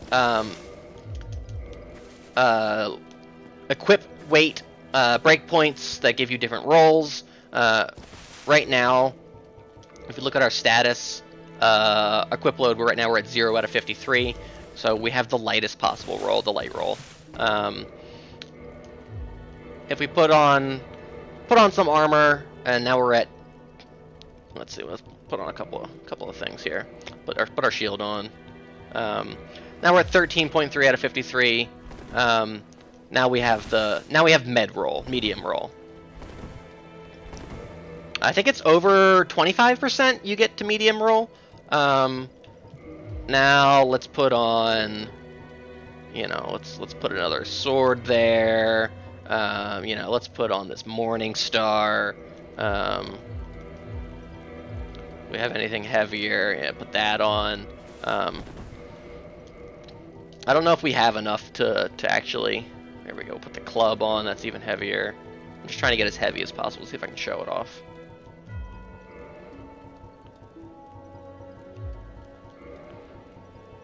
Let's see. No, we don't have enough. We don't even have enough equipment to get to the fat roll. The fat roll is maybe over like 75%, and then there's like an encumbered if you get above your weight and you can't roll at all. Most Souls games, I'm like pretty comfortable to be medium roll, but I can't play Dark Souls without being on light roll.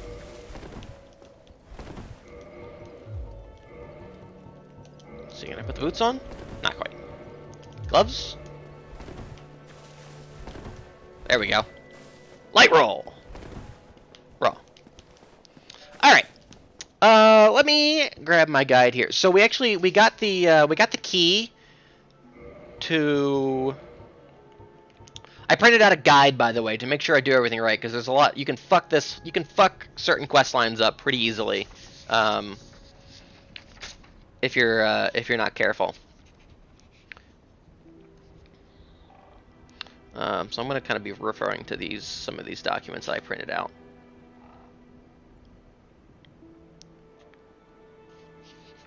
Okay. Okay, I don't have to worry about that necessarily right now. That's like the main quest. I don't think I want to go down there quite yet, or that. That's not for a while still. That's not for a while, or that. Ooh, we definitely want to do that, but probably not tonight. We'll do that later. Okay. So we went through New Londo. We've pretty much explored all of that, and we did get the key to the valley, which will open that gate that I was talking about earlier. Legends speak of a terrible dark that was sealed away in New Londo. With the great gates closed, this key opens the only passage to the valley. I'm like all over the place. You can see, if you look at our health, you can see that while we're in a hollowed state, which is what we are right now, which is why we don't look like she anymore, we actually get some of our HP taken away from us. We're reduced by that's probably about like 25%. Not a typical feature in standard Dark Souls, although that is how it works in like Demon Souls and Dark Souls 2 to an extent, and Dark Souls 3 kind of. No, I'm not fucking with your Come miracles. again. We can explore the graveyard a little bit though. A lot of this. There we go. Not too worried about the skeletons necessarily. I can handle them.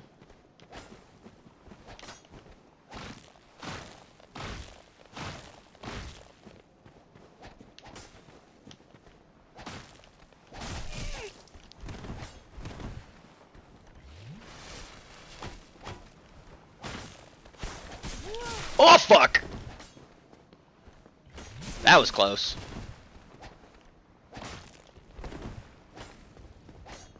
We top off.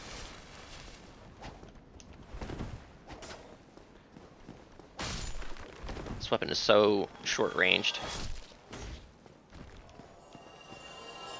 I'm not fighting all of these skeletons.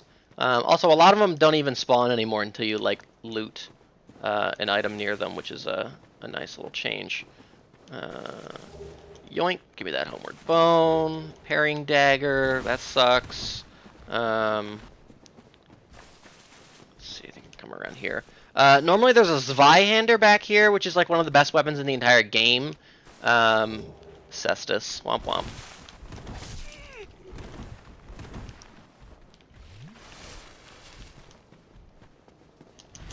Ouch.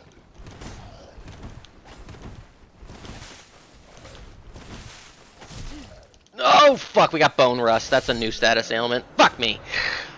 Alright. Hey, we got Bone Rust.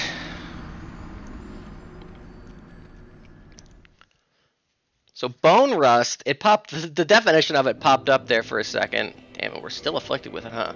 I forget what it does exactly, but I know I need green moss clumps to cure it. I think it slows your stamina recovery. Let me peep the wiki. Bone Rust. You get it from dealing with skeletons. Mechanics.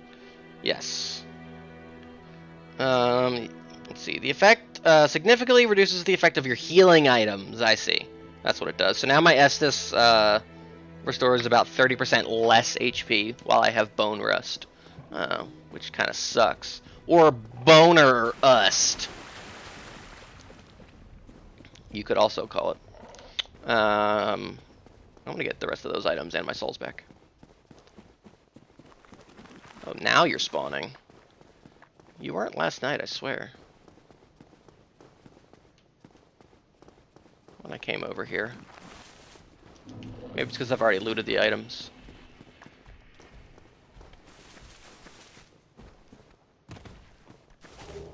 Soul of a Lost Cleric!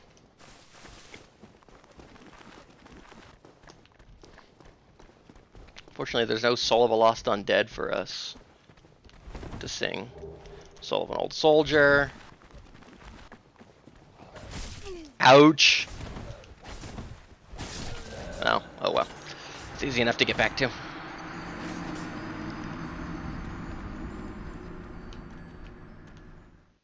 Yo, the Uchigatana! Iconic weapon. That is the Uchigatana is the weapon I used for my very first Dark Souls playthrough. The first time I played this game, I was inspired to buy it and play it after watching famous old school Let's Player, SSOH PKC, Seamus. Get out of my way. And then I basically, so like I had watched like, you know, I was, as it was coming out, I was watching it. And then partway through I was like, I want to play this too. And then I basically just kind of like copied his build. And that was the weapon he used. So that was the weapon I used.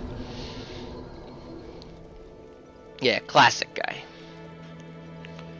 Not enough to level up. I could probably pop a soul though. So the mod kind of like, somewhat interestingly enough, like kind of discourages you from using your poppable souls just because they give you like bonus effects. Like you can see this one used to boost attack power for a little bit, which is interesting. So there's like kind of a risk versus, there's like an interesting dynamic of like, okay, well you can just like pop them all right away and like get a bunch of level ups, or you can like save them for an encounter and, you know, get some heals, but then you're kind of risking more souls in the fight. So I think that's an interesting dynamic change.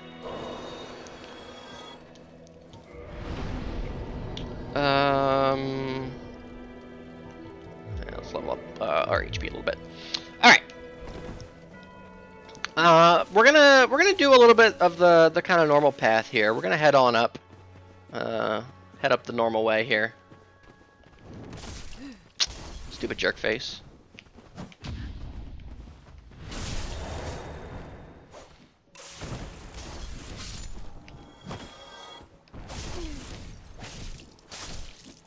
Oh, my bone rust went away. Cool.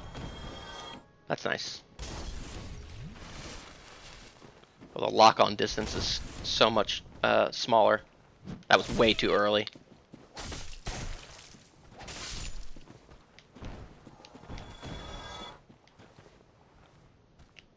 If I could get a battle axe drop, I would be so happy.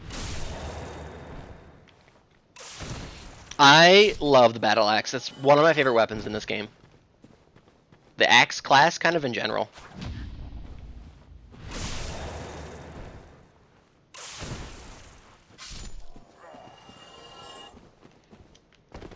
Nice.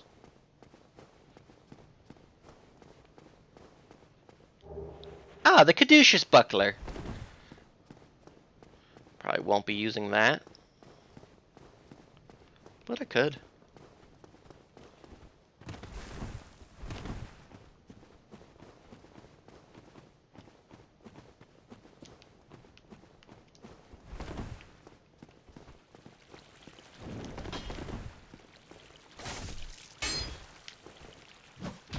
Oh, that worked. Nice. Flub the parry off, though.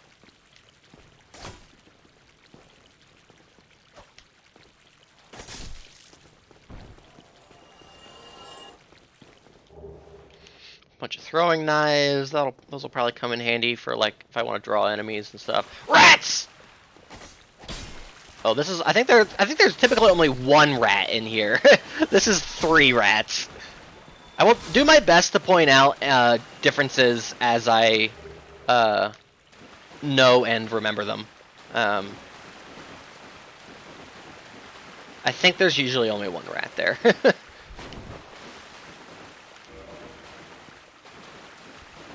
I know a lot of the enemy spawns are reworked.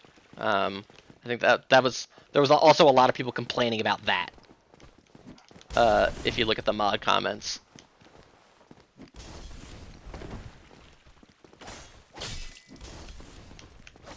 Oh wow. And they say Elden Ring has delayed attacks. I hear a dog running around somewhere. I don't know exactly where he is. Parish outskirts, the city of the undead. Only this place is just called the Undead Parish.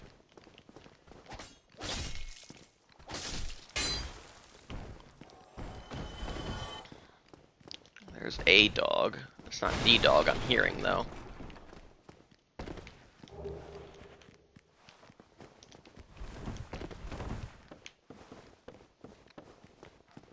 Is it in here?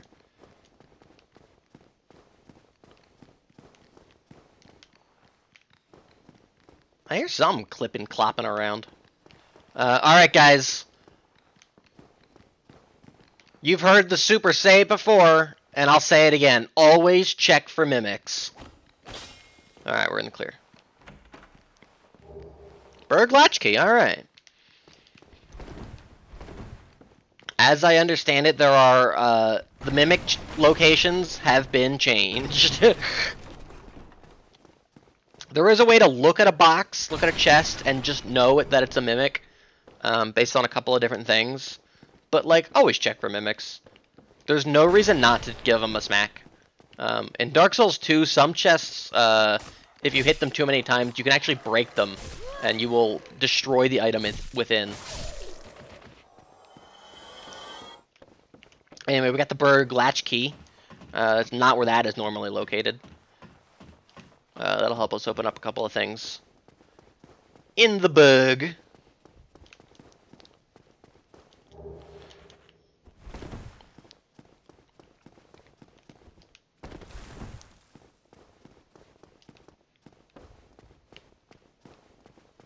Oh, this guy's not normally here. This is a Balder Knight.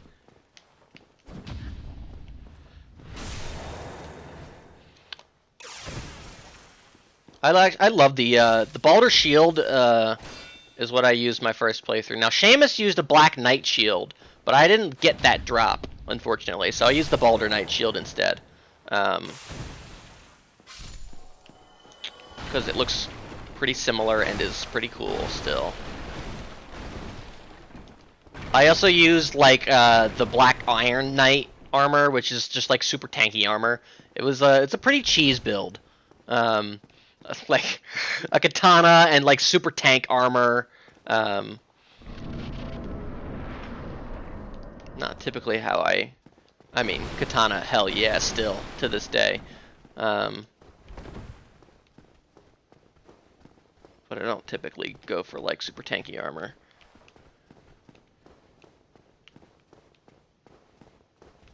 Time for the Souls Classic. Yep, dragging on a little bridge. Isaac survived. Congratulations. What'd you survive, friend? Queuing? Hey, my day was alright. These guys are obnoxious because they block with their shield. Normally you can kind of just kick them, but the falchion doesn't kick. Ouch! Hey, my day was alright. It was like, I was kind of busy at work and annoyed because of it. Fuck. Just do the good old backstab. I could not for the life of me parry when I first played this game. Backstabs, no issue. But I don't know, I figured out the sauce for this one. It's also not that hard to parry in this game. Yeah, they definitely make it harder. It's pretty forgiving on a lot of enemies, especially these early game enemies.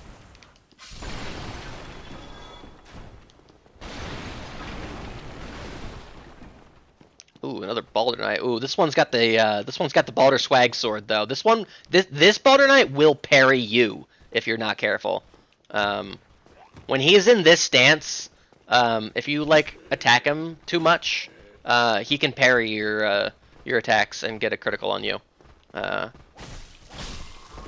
which is no good. Watch out for the basic enemies of the Hollows are, you know, pretty wimpy, but can definitely bust out one of those flailing moves they just did, and those that can add up quickly in terms of damage.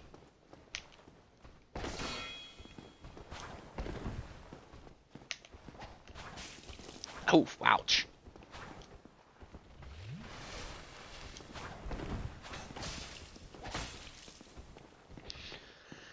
It's League of Legends Wednesdays, brought to you by Comb. Oh, this motherfucker just healed, didn't he? Ouch!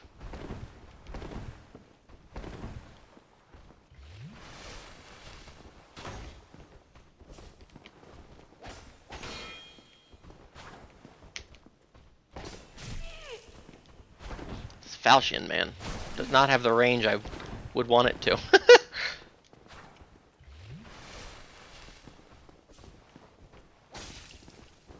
I think, like, enemies are, I think, like, a little bit, like, stronger in general and, like, more healthy. Maybe.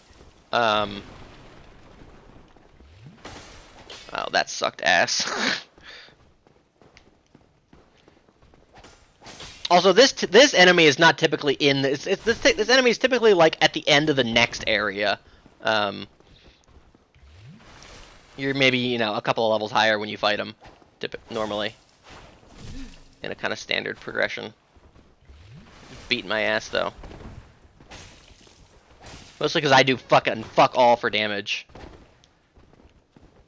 So yeah, when he's like this, don't attack him because he's probably gonna try to parry it. Just kind of bait out it. Yeah, wait for him to stop or bait out it. Let him bait out an attack of his own. Oh, you motherfucker!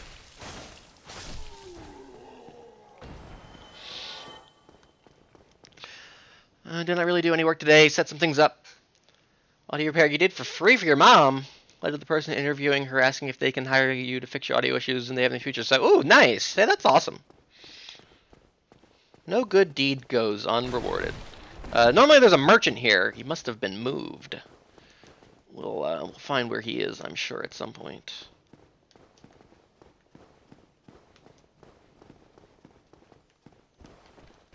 Oh, this is fucking bullshit.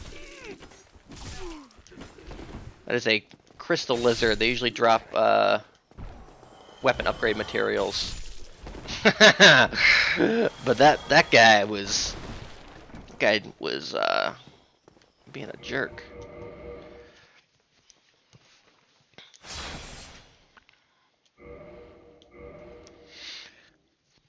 I should just be able to save quit though, and he respawns. Yes? No? Maybe not. That works in other games. I don't remember if that's how it works in Dark Souls 1 or not. This is Dark Souls. Most good deeds get taken advantage of shortly after. True?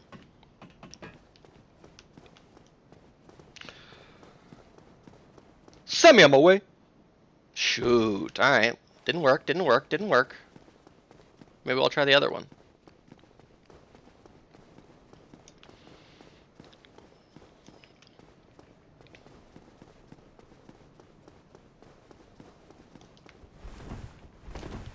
Also, I guess all of the scenery respawned, but not.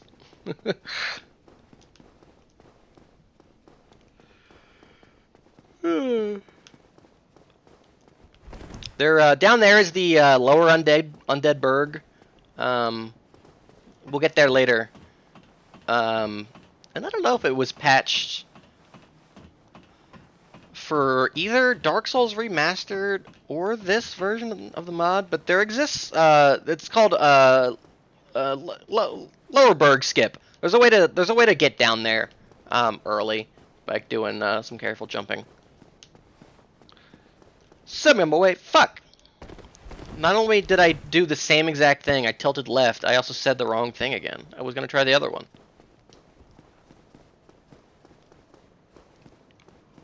I gotta run my ass all the way back. Now, normally in Dark Souls, when you become human, you open yourself up to getting invaded by other players. But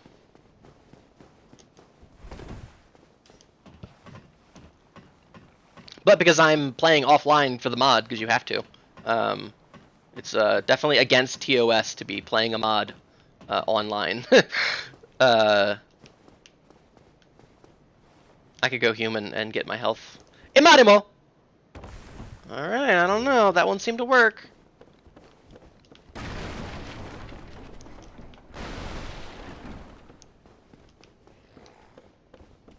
Oh, Jesus. The homies. I think it's normally a light crossbow up here.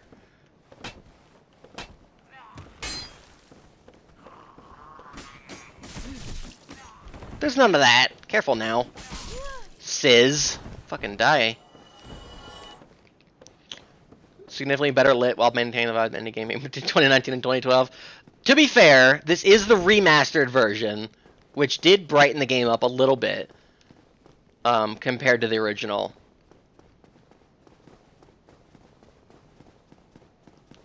And also, I do have the brightness turned up a little bit more than I would normally if I were playing casually. Somebody, please let me out of here. Griggs? Somebody, anybody, help me. Unlock the door. Damn, I'm finished.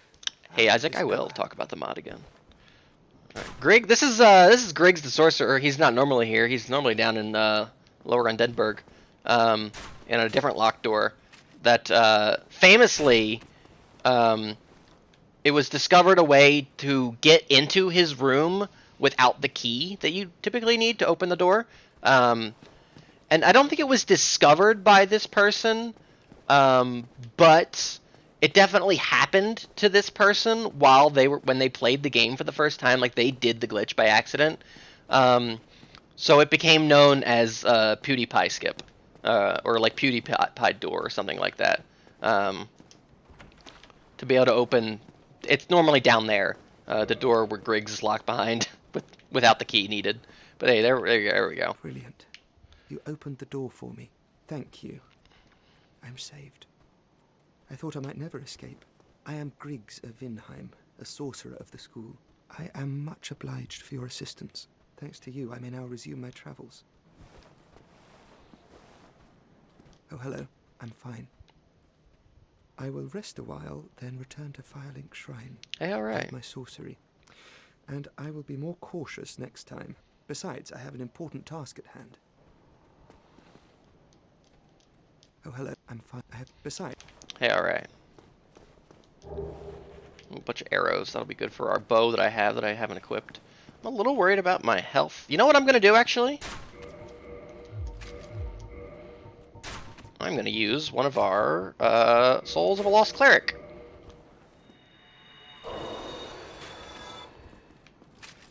So it kind of acts as like a life gem in Dark Souls 2, or like some of the grass in Demon Souls. It's kind of like a slower regen. Normally there's a bonfire in this room. I guess it's been moved. Fuck, you're also not normally here. Glad I healed. Motherfucker.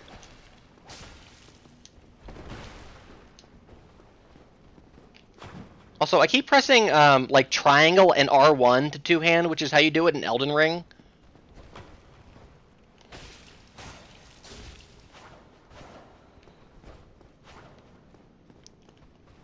It is just triangle in this. Uh-oh. Oh, fuck! Hey, that sucks. Alright, Isaac, I'll tell you about the mod. So, the mod is called The Daughters of Ash. It was made by a person who goes by Grimruck online. Yeah, we are all the way back here, by the way. That's fine, we'll work our way back. I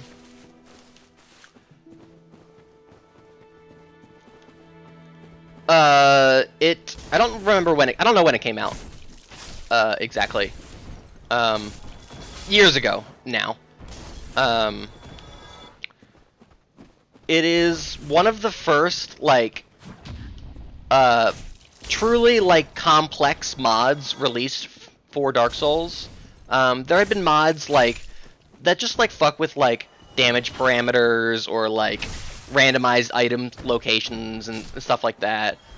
Things like enemy randomizers or, like, whatever had been, like, toyed with and done. But this is one of the first. There was one that came before it, and I'm blanking on what it was called. It was made by a guy named Hot Pocket Remix. And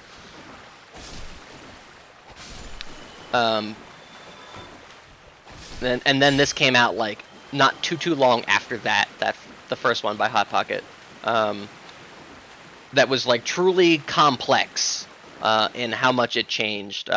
Like several, like, thousands of lines of code to edit things. In addition to, like, spawns and stuff, enemies being reworked.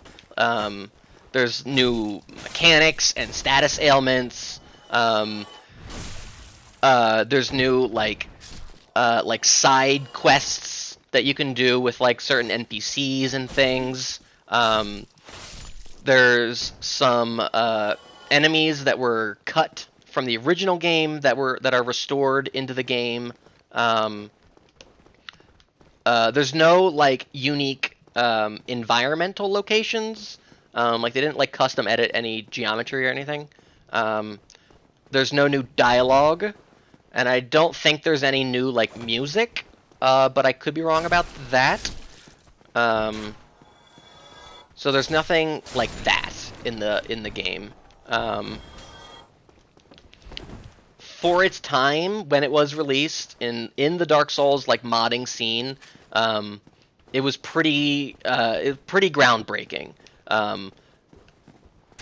Things like done to this scale had never been done before, really.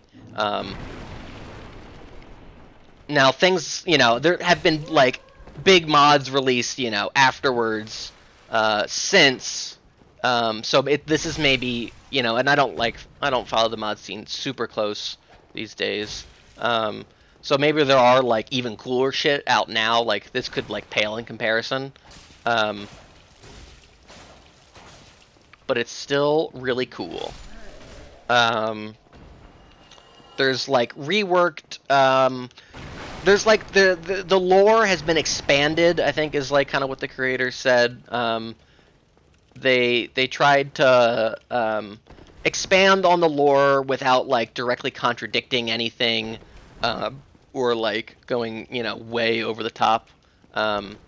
They try to kind of keep any kind of expansion to the existing canon and lore like as on topic and like realistic as possible. And yeah, it's a lot of fun. The kind of thesis of the mod by the mod creator was that he wanted to design it such that you could go into this game blind and feel like you're experiencing Dark Souls for the first time again. And I think that on that front, it was mission success. Like I remember when it came out, there's so many like secrets and like complicated quest lines that it was like a big event in the community. Like all the big streamers were playing it and like trying to figure out how to do certain things, like what certain items meant. It was a really cool thing to be like to witness when it first came out. So it truly did. So I think it truly did feel like a brand new game, like a brand new Dark Souls 1, to figure out how to like get everything and do everything that the creator had implemented. So there was like a really fun period in the community of like just exploration and like surprise and be like, oh wow, like this is like this now, and things like that. Like a lot of enemy spawns are reworked, bonfires, the checkpoints are in different locations. There's some interesting boss reworks and modifications. We'll get there. Progression around the world is a little bit different. We'll see how it goes.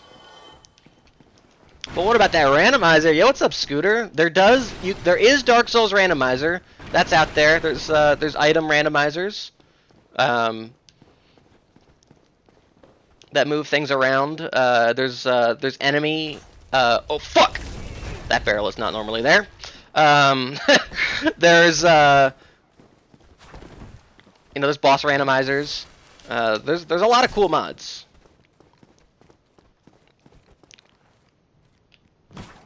That was way too early.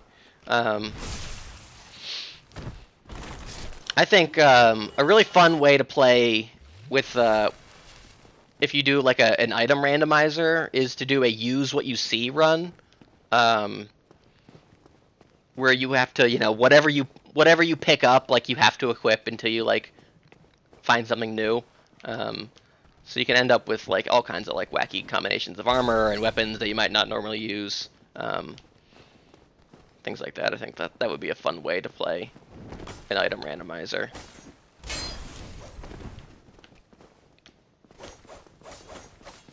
Yeah, Dark Souls 3 is supported in Archipelago. I considered buying it and playing it for this, but I was like, I think I'll just stick with KH2 for now. Maybe if this catches on, then I really want to do a DS3 playthrough for that.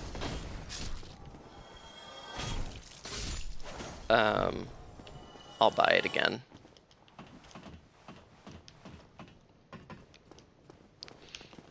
Yeah, I was talking. If you look at the mod, this mod on, oh, that sucks ass. If you look at the mod on Nexus Mods, if you look at the comments, there's a lot of people that are hating on this, that are like, this is trash. The enemy spawns are all changed, and the bonfire is not. It's in a different location. Then I died, and now I have to replay a lot of game. And these are like recent comments, like within the last month or so. A lot of people are like, man, this was changed just for the sake of being changed. And I guess I could understand that criticism. But also, I mean, that was the purpose of the mod, is to change things to make it different. I think there's a right way to use changed for the sake of change as criticism. But I think when you're dealing with like a complete overhaul of the game, and you're trying to invoke a brand new experience in the same world, I think there's some justification for changing things. I guess if I understand, you just want like a difficulty enhancer mod, which definitely there are some that exist. Fuck. I would get that. Where it's like, okay, yeah, it's the same game, everything's in the same locations. It's just that maybe enemies do more damage or whatever.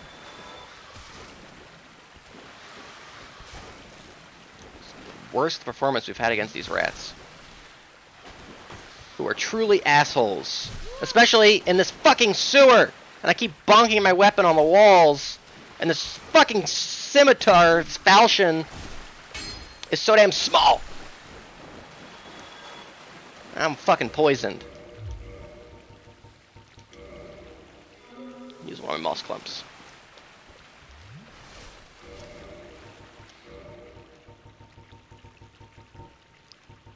Now, when I fell off the cliff, I tried to save quit. In Dark Souls 1, if you can do it fast enough, you can save quit out of a fall, and when you load the game up, you'll be back up where you were before you fell. And I have a pretty decent success rate at being able to pull it off. I'm a little out of practice. And there's definitely some delay. If you were to do it good, it's start left A, up A, left A, which seems like a lot, and but I can definitely do it. I have definitely save quit and saved myself from falls. We'll see if I get back into the practice of it here or not during this playthrough. Oh, when we were back at Firelink, we could have popped in with Griggs, checked in on him.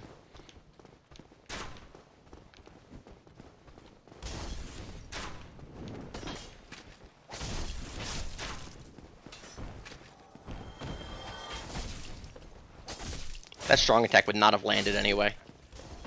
Way too far away.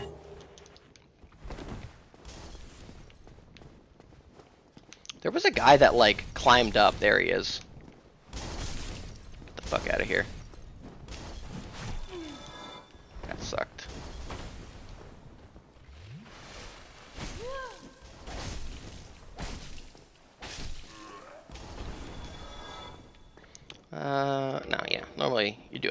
unlock that door from the other side. And that's true.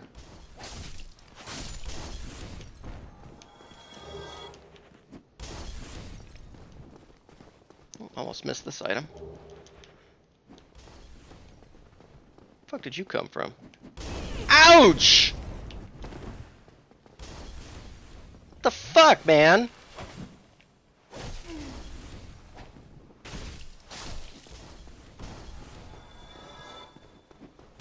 That was fucked up. Barrel? No barrel. Hopefully I don't aggro any of the Balder Knights in these kind of side areas. I do not really want to deal with them. If I can help it.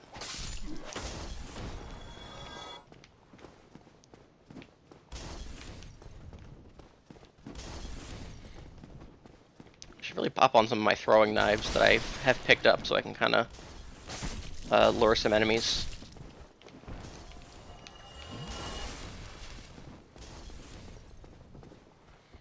Looking for bet while editing? Hell yeah, you'll have a good edit.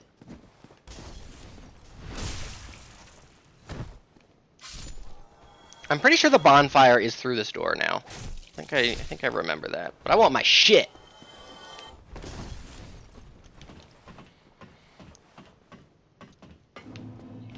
Who's got bets on when I'm gonna lose my shit for the first time and like not recover it? Because it's not happened yet. See, look, there's a chest under here. There isn't normally. Yo, the Binocs! So there is a way to tell mimic chests apart. Normal chests, the chain is looks like that. On mimic chests, it's more straightened out.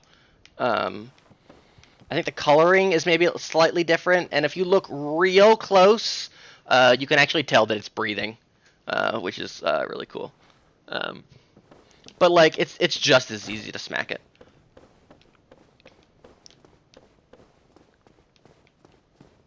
Is the bonfire up there? I don't know. Normally this door is also locked. Do we need the bird latch key? Okay, cool.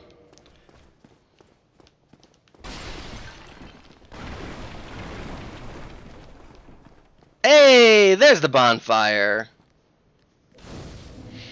Normally here there is a chest with lightning grease that you or lightning pine resin that you use to buff your weapon. Classic thing to pick up. All right. If I get 2 more levels of or 3 more levels of faith, I could use force, a non-damaging pushback spell. It's like kind of raw. All right, let's level up. I want to. How many do I got? We got a bunch here. Oh yeah, we got like 6 levels. I think let's get you and you to 15. Mostly because I still don't know what kind of weapon I want to use, and a little more health. Ooh, see up there in the top right corner of that 1? That means we picked up some humanity somewhere. That is our humanity meter. Usually you get it from popping consumable humanity in your inventory, which is these things. But sometimes you get it as what's called as a soft humanity, where if you kill an enemy, sometimes you will get one. It's a really weird mechanic. And how it works, and is different. You're like more likely to get it in an area when you haven't killed the area's boss, and like certain enemies are more likely to give it, like rats especially.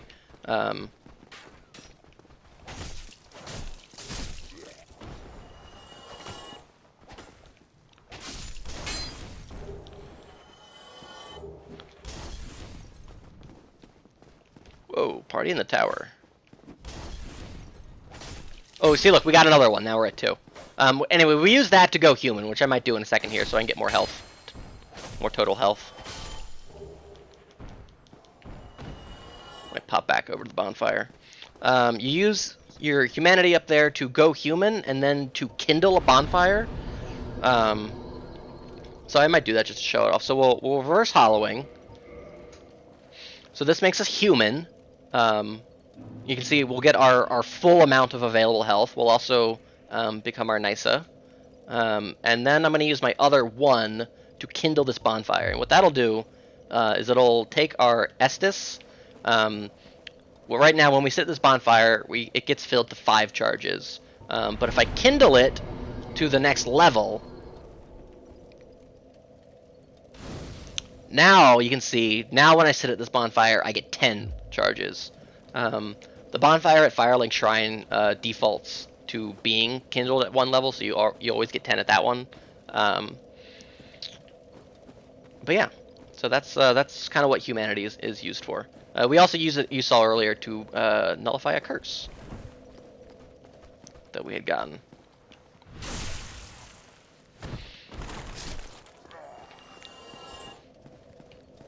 There's a dog down here.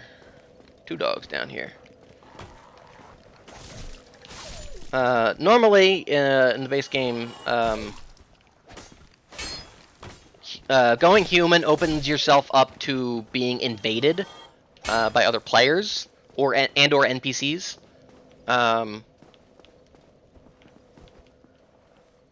Nice. But obviously I don't have to worry about other players because I'm playing offline. And also, if you want to put down, if you want to do co-op, like if you want to put down your summon sign for somebody else to summon you into their game to help you with a boss or an area or whatever, you have to be human to do that. And I think to summon people.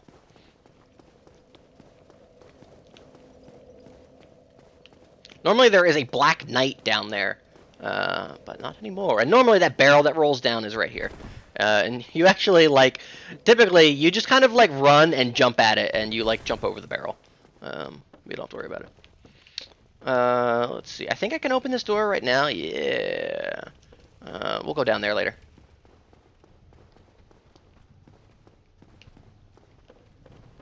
With spearmen. Curse! Yeah, we got cursed. Typically, cursing only happens from an enemy called a basilisk. It spits this like mist at you, and if you stand in it too long, you get cursed. It instant kills you, and then when you respawn, your like your max health is like cut in half. And you either have to use a purging stone, a consumable item, or find an NPC who can heal the curse.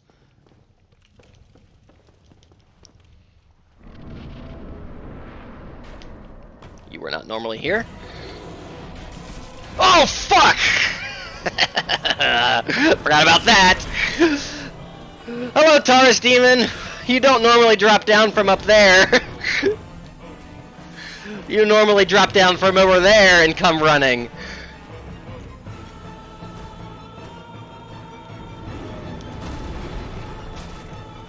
Oh god, our damage sucks ass. Oh, the dragon's over there and making breath.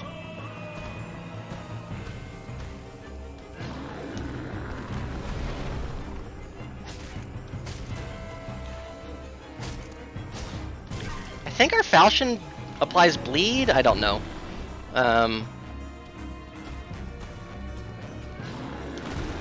You can pretty easily get this boss to jump off the wall like that by doing that back step. If you kind of you just have to know how to position it. I might get it. There he goes. Get fucked.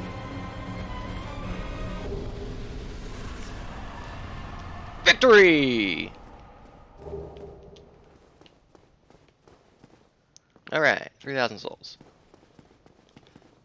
You can see we got a key from that. Which key did we get? The Watchtower key, I believe is what we got. Key to the lower door of the Watchtower in the parish outskirts.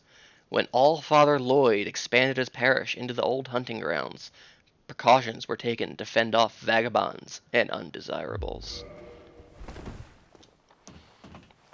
And we also got another one of those moats. This one is the Horned Chaos Moat. Moat of a chaos fire taken from the heart of a demon of chaos. The bull demons were once the rock-scaling guardians of the sacred molten rivers of Izalith, which often ran red with both magma and the blood of foolhardy pilgrims. Crush the flame to temporarily gain demonic strength, but be wary of bearing the infernal heat of chaos in such a fragile body. So that'll give you big strength, but also it's gonna drain your health. That one is more typical Kaioken. Normally in the vanilla game, that archer guy is actually up here, and the Taurus demon spawns on that tower, jumps down and runs at you. So you want to go up there to kill the archer, so he's not fucking with you, and then you can plunging attack down on him. But see, he did a little fucky wucky and put him up there instead. Yep, dragon clipping through the building. Yep.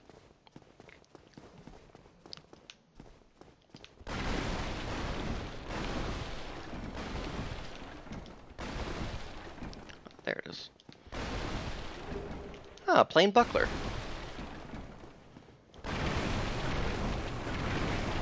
Normally there's an item back here. Let's see if that is still the case. Nope.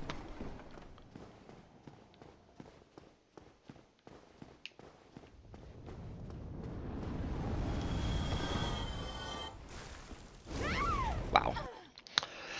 Did not realize the fire went all the way out there. Also the homie! Fuck, I'm no longer human. When you die, you lose your humanity.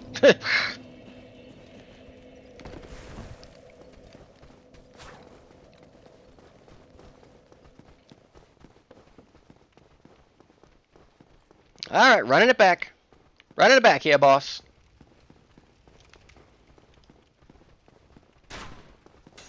Fuck you.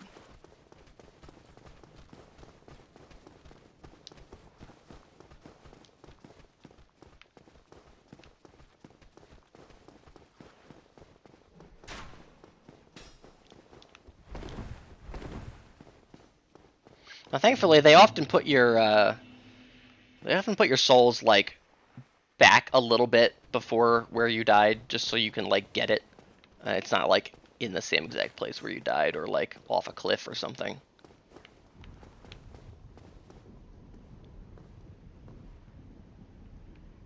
Ah, hello.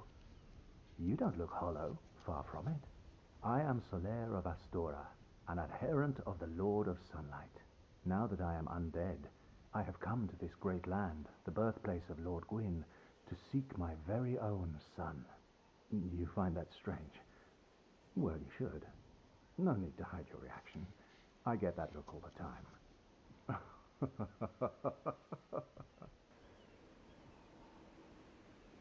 Oh, aha.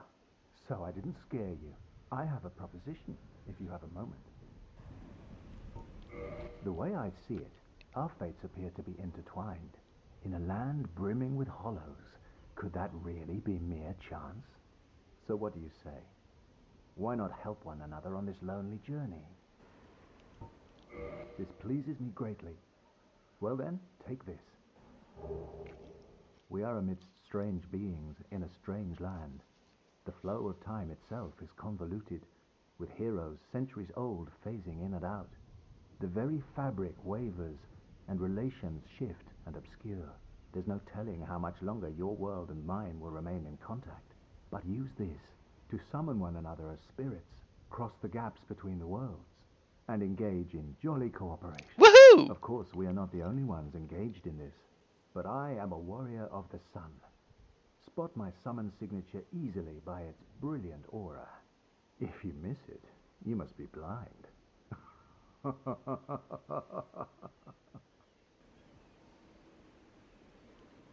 Oh, hello there. I will stay behind to gaze at the sun.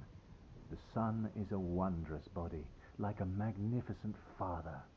If only I could be so grossly incandescent. Oh, hello there. Anyway, he's gonna stay behind and just, you know, stare at the sun. Anyway, this is Solaire of Astora, arguably one of the most, like, popular characters in gaming. Like, low-key.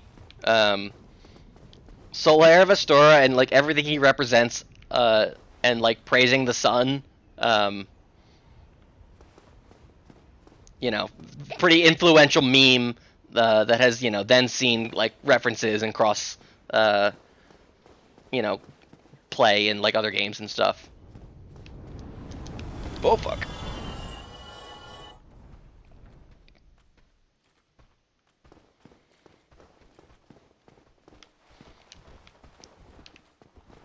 I'm not saying I don't think he's not like top 10. You know, like he's not like Mario, Zelda, like he's not like one of those. But like I think he's, you know, one of.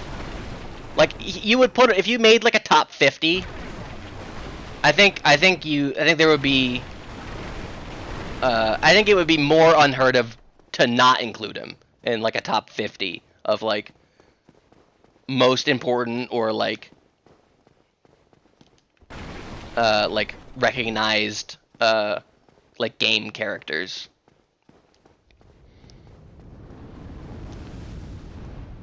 Now oh fuck me.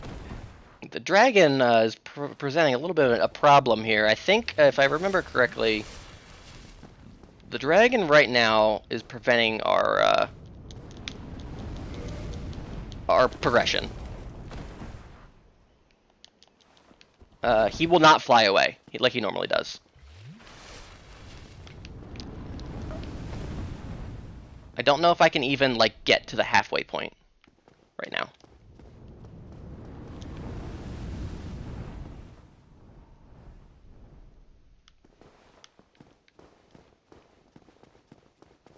Oh fuck, oh fuck, oh fuck, oh fuck, oh fuck. This is so stupid. Maybe?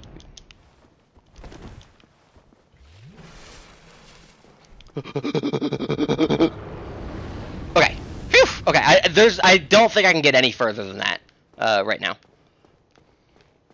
But I do want to activate this ladder shortcut. And then this motherfucker's gonna climb right on up here, ain't he? Yeah, he sure is. No, I wanted that item! Fuck!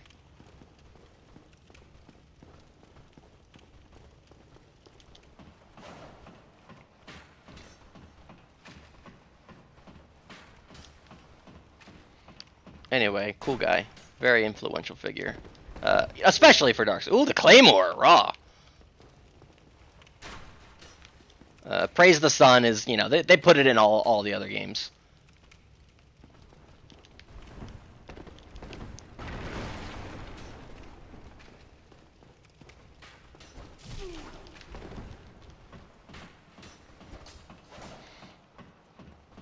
Like, you could probably tell somebody, like, if they'd never played Dark Souls, but you were like, yeah, Praise the Sun. Like, I think Praise the Sun is on the same level as, like, The Cake is a Lie.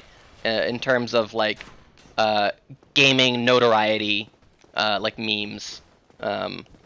Which is, you know, not necessarily, like, it's very associated with the Solaire character, but is not necessarily one and the same as him. Like, I'm sure he says it.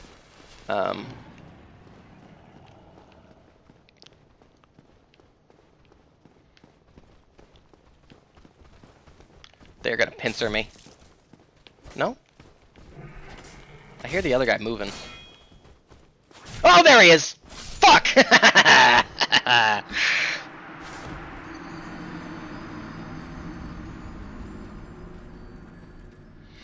Can it help you find the geeks and gamers at this party? I don't know. That's a good question.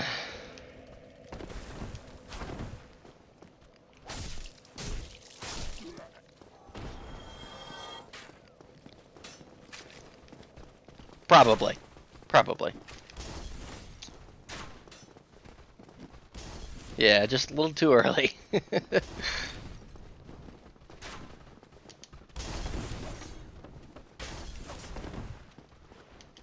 Don't hit me, don't hit me, don't hit me, don't hit me. Owned. Oh, Jesus Christ. I just want my shit.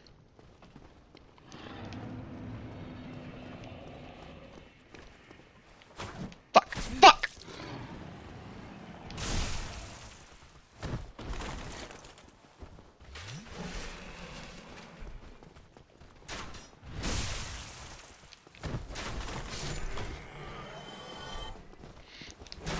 They're ruthless!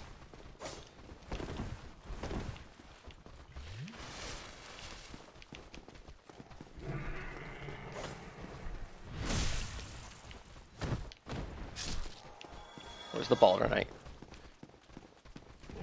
And he's stuck on a wall somewhere. Also, you are an asshole. Whoa! Wacky! Normally the dragon's tail, like, it like kind of sits down here and you can like poke at it and cut his tail off and get a weapon. But I think the dragon has been moved slightly, or his AI has been adjusted so that it doesn't do that.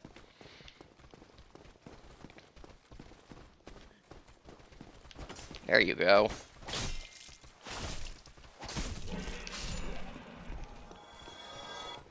What happened to the Balder Knight? He might have fucked off. Or he fell.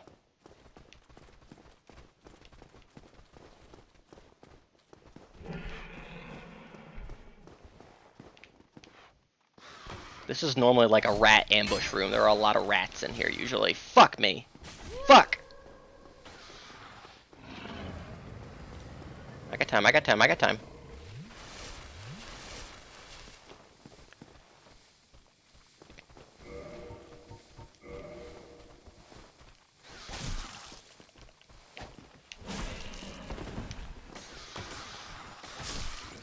I'm not loving this falchion for dealing with rats.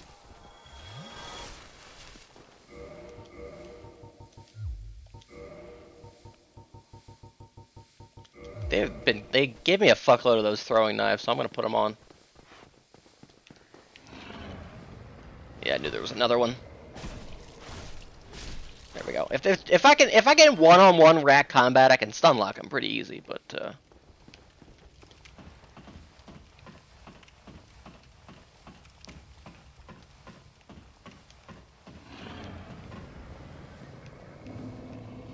okay, yeah, so we can't get in there because we can't get past the dragon, and that's where the gate controls are. That's pretty par for the course. There's also normally a Black Knight up here. Is that still the case? No, I think it's a Tower Knight. Yeah, there he is. It's Baronek Knight. Who may kick my ass. Oh, that is not a lot of fucking damage.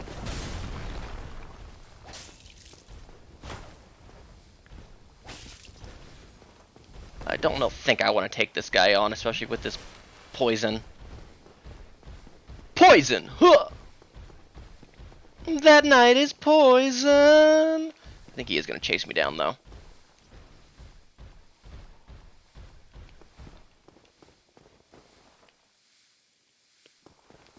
I was surprised that I was actually able to get here, TBH.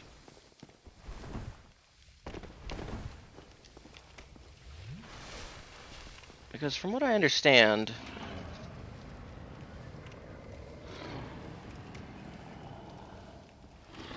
Yeah, because the guide I'm looking at, you know, it says that the dragon is too heavy on the bridge. So I'm gonna follow the guide's advice, and we'll go a different route than normal. Because we did get the key from beating the Taurus demon. So I think I'm gonna follow its advice. I'm also gonna homeward bone.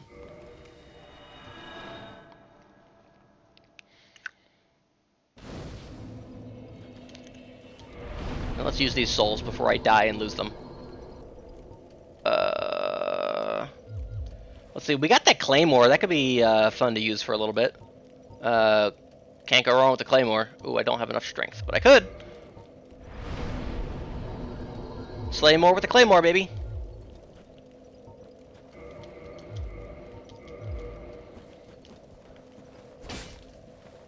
Oh, yeah. We're mid-rolling. Much better. I could probably take the shield off, TBH. Okay. We got the watchtower key. Ouch.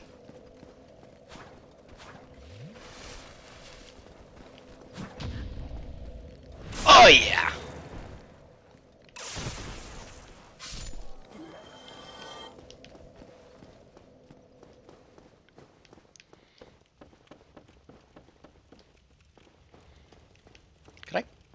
You can close that door? Since when?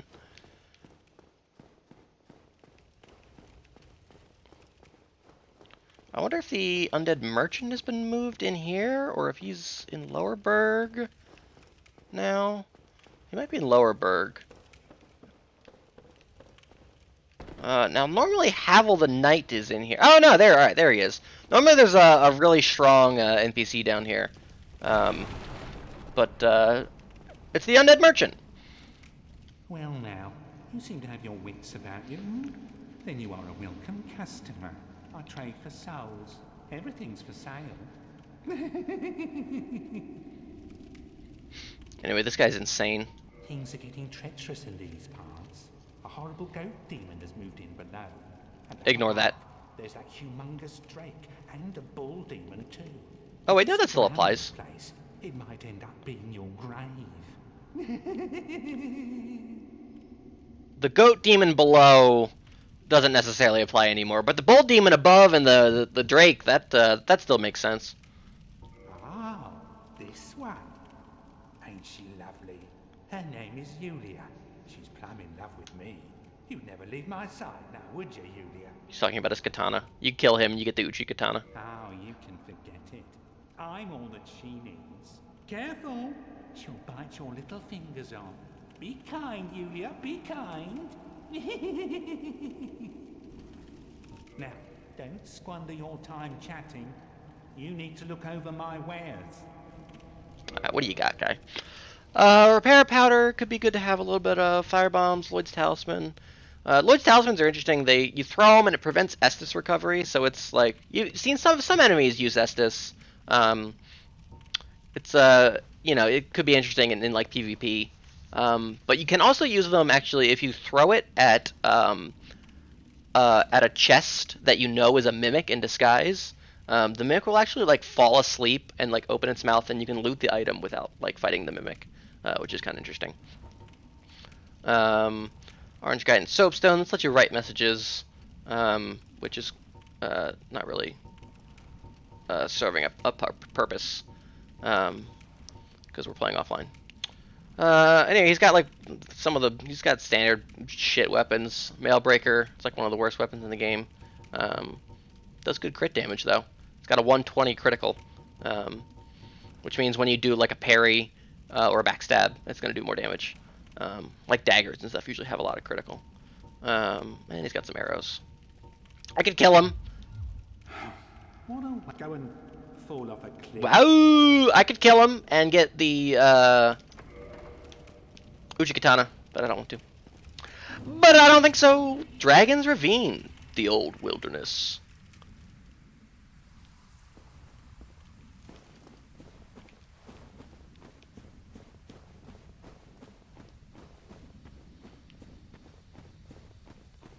Let's see, is the Hydra still over there? It must be, right? Oh yeah. Oh yeah. And we got stone golems instead of crystal golems here now. Oh, that's not a lot of damage. Oh no, no twop, no twop! That is Tranquil Walk of Peace, aka, oh fuck. It applied, it just late. Now my movement is like super fucking slowed.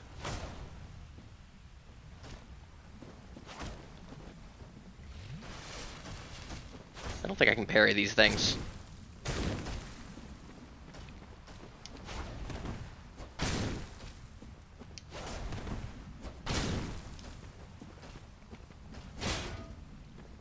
If you can get your hand on some Stone Guardian armor, that's gonna be some of the tankiest armor in the game. And classic Dark Souls ragdolls. Anyway, there's a Hydra over there. We'll fuck with him later. And a little bit right now as we kind of dodge his water blasts. Some green blossom. I think that is going to cure bone rust for us, potentially.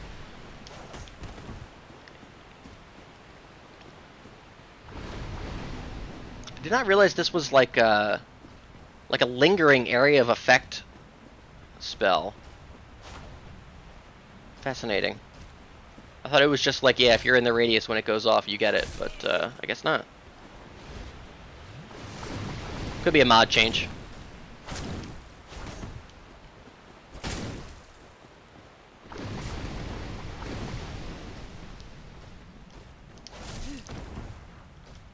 Yeah, just in the floor a little bit. It's fine. Oh! What's our name? What's our raw name? Oblivia. Oblivia. I think that's gonna be a good name to say in exasperation.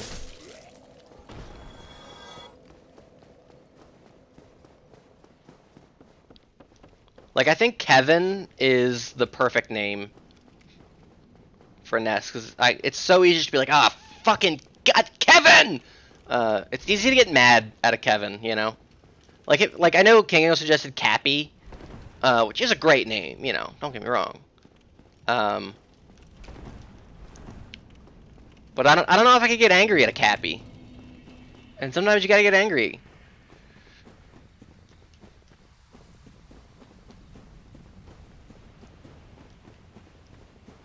I'm avoiding these guys. I'm also avoiding the fuck out of the Hydra. We're not going down there. Scary down there. We're going up the cliff instead. Fuck, there's another one right here.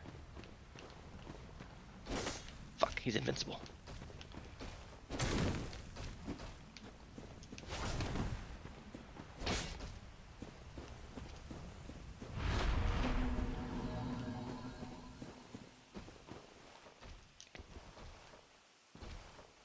Hopefully by the time he walks his ass over to me. Ah, fuck. Hey, good backstep, guy.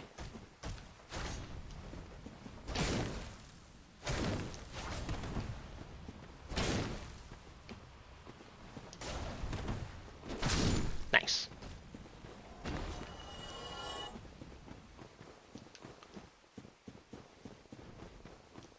Ah, trees. These are enemies. I'm gonna pick up this item, and these three trees are gonna. Oh, there they go. Never mind.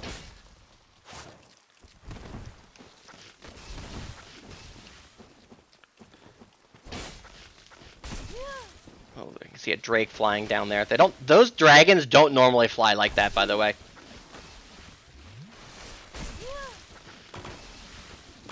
These trees are assholes, by the way. I'm saying a lot of by the ways here.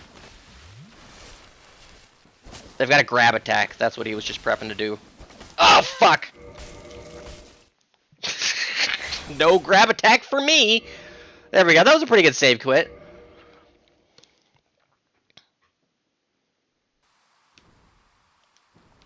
Alright, let's start over.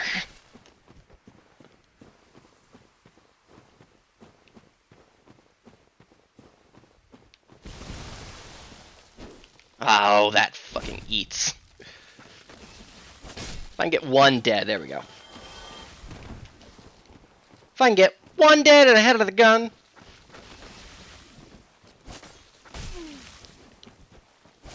It's a 3-hitter. Whoa! Oh, I thought for sure. Oh, well, alright, there goes that one.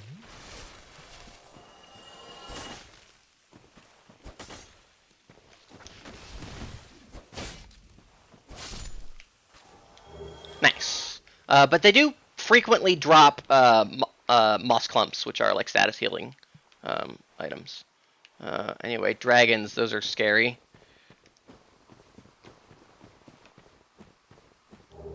Oh, worthless, tight. So like roughly down there where those dragons are is roughly the same location where we saw that other dragon when we picked up the key in New Londo Ruins like 2 hours ago. Roughly the same area.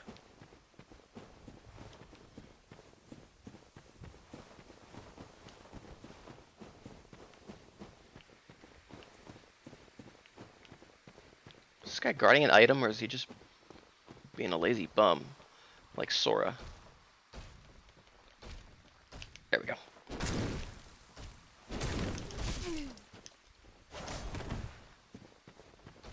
Fall?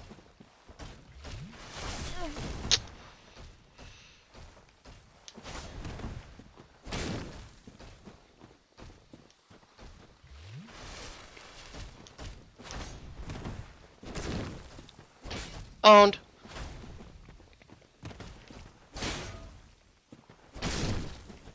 It's very satisfying crunch sound. I don't think these guys drop their armor. You usually have to like find it. in a chest.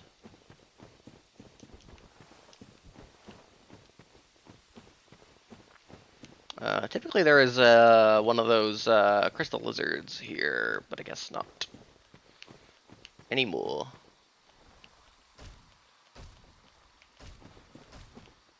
If I don't kill them, they're gonna chase me down.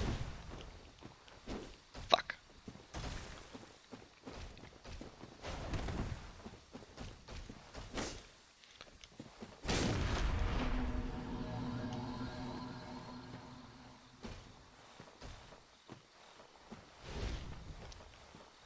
I'm not sure because I've never used his shield or his sword, but I want to say that if you do get copies of them, which you can, that you can also use it to do that AoE spell, which does also just exist as a separate spell. It's called Tranquil Walk of Peace. But I think you can use like the sword or the shield to do that, like these guys do.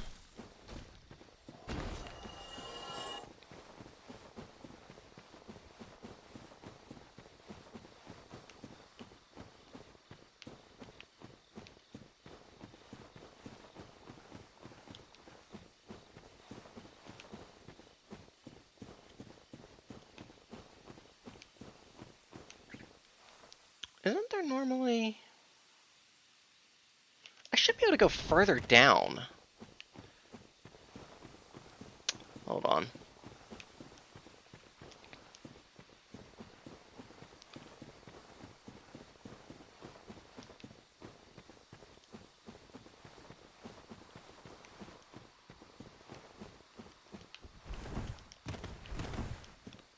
There should be like a path I could take further down these slopes. Is there not? Or am I confused? Oh wait, no, here it is. I just thought this was a cliff. It was a bit hard to see, the terrain.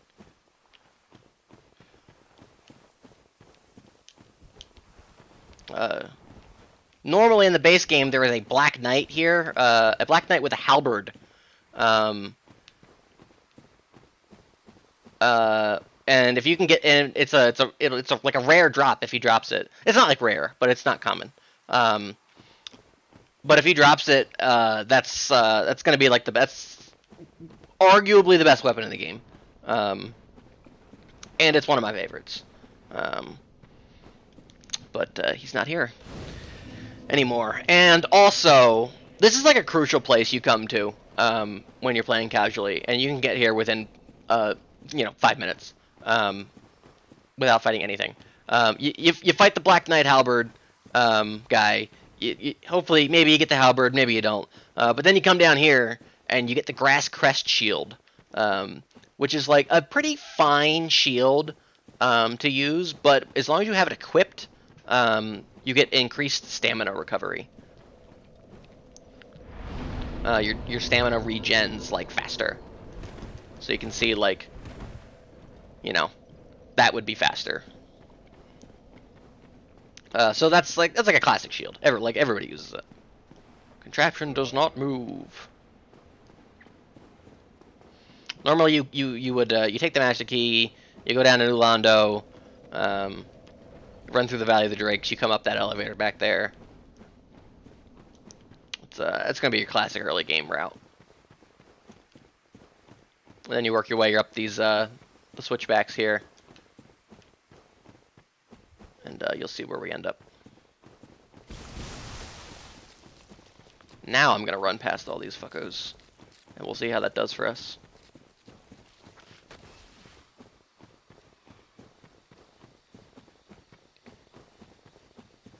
I think the armor set that I'm wearing right now, which is the Hunter set, I think it is normally around here somewhere. To pick up. It's a fine set.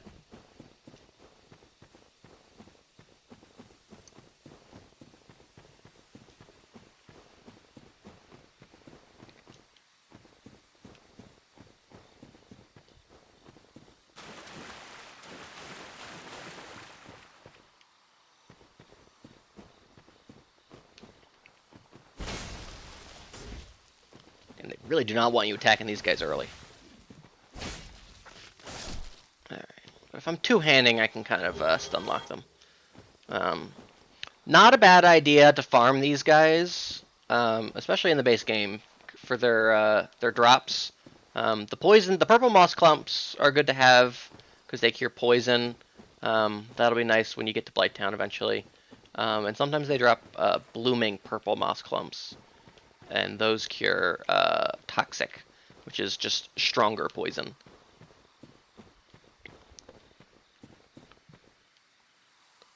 What's that? I think it's just a part of this environment.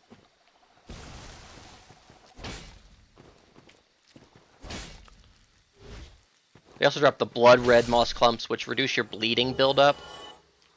Ooh, and green, nice.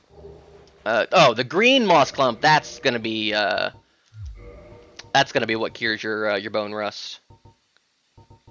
Cures bone rust and restores healing efficiency. Yeah. Reduce the blood red ones. Reducing your bleeding buildup is like it's situationally useful if you're fighting a lot of enemies that inflict bleed status. It could be good to alleviate that buildup, but it's not like, I don't know. It's not like a super priority. The way bleed is, like, once your bleed meter maxes, then you suffer blood loss and you like take a bunch of damage all at once. Passage granted only to the Knights of Gwyn. Damn. Invisible wall. Oh fuck! That's not normally there. There's normally a bonfire there, Mirakun. Afino-san, how do you know that?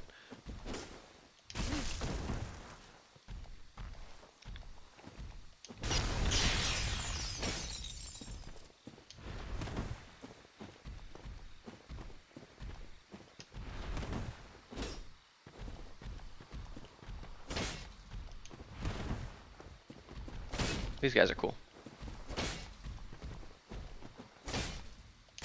Ouch! That was a strong punch.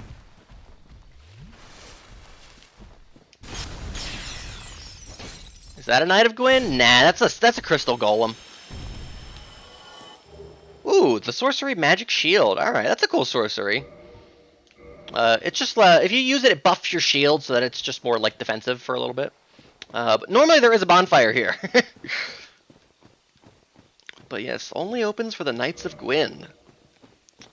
We'll have to see what we can do to get past that. Normally you need a specific key item to get through that door.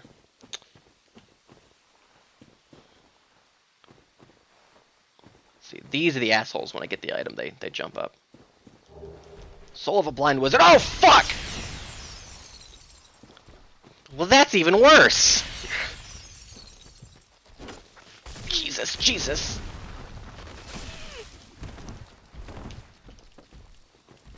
That's gonna be a classic runaway. Oh fuck! Don't kick him! But yeah, so curing poison is just, it's more of a priority because, you know, you can use it both while your meter is building to clear like a built up but not fully poisoned, you know, status, or you use it to just, you know, cure a poison status, which you're, you know, likely gonna have, and curing that is, you know, obviously gonna prevent you from just taking constant health damage. Whereas like curing like the bleed status is like, well, you're only gonna cure it like while it's building up, and it's only ever gonna be building up while you're fighting an enemy. So like, what are you gonna do? Stop in the middle of fighting it to cure it while you're still fighting it? And then it's going to potentially just inflict more on you. So, like, it's a very niche use case.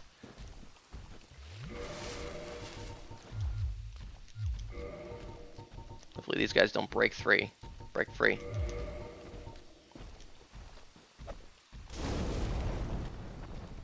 Cool. That's what I wanted to get the plant guy, mostly. Because I can deal with the golem's attacks. I can bait those, you know, much easier, but having to bait two enemies guys at once, a little more tricky. Is there still another tree? Must have killed him. Alright. I'm actually not gonna go. Well, yeah, I will actually.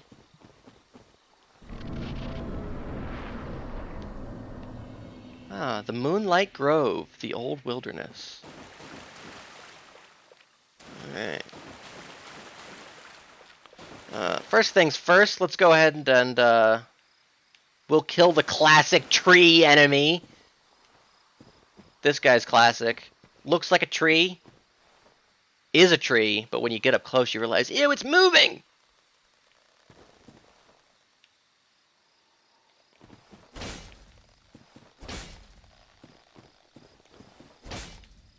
And he's blocking a secret path for us.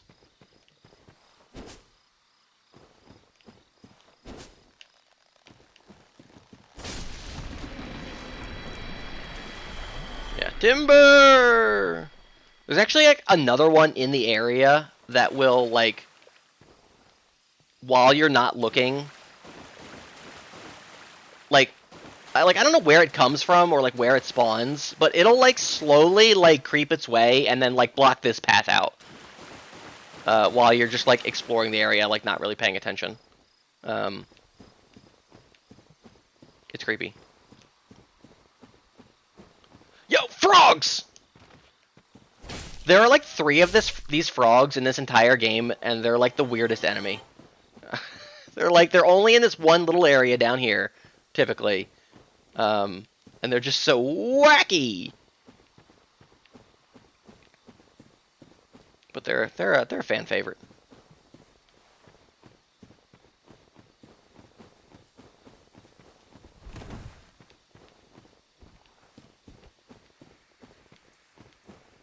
Here's another big tree.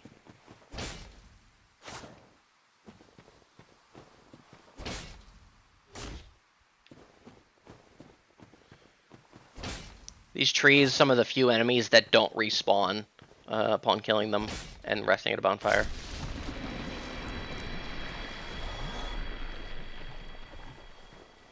Ah, he was hiding a bonfire. That's fun for us. That's unique. That's new.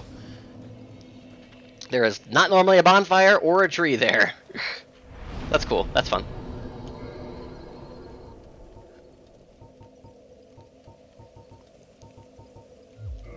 Get some more HP.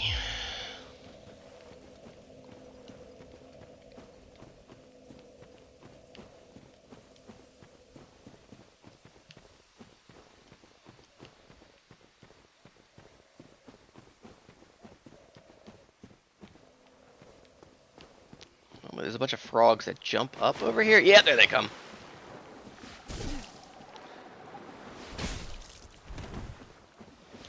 The frogs actually, I don't know, like if it's fairly commonly, or they have the opportunity to drop green moss clumps, or no, that's not what they're called. Green blossoms. I've got one in my inventory. I'll show it in a second. Oh, there they go. Yeah, green blossoms. Those are nifty items. You pop it, you use it.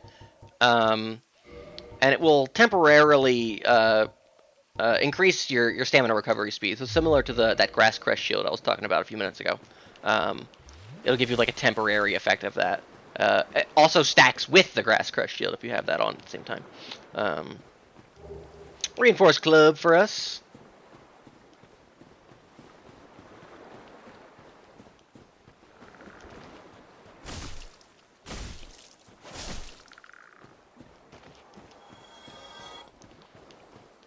So if you're having trouble with a boss or something, or like, you know, you just need your stamina to like recover a little bit faster, you know, it's a good item to pop during a fight, or like before going into a fight or something. So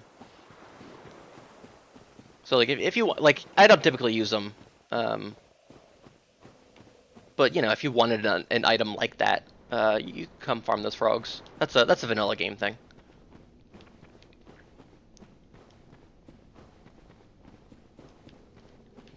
This guy is not normally here.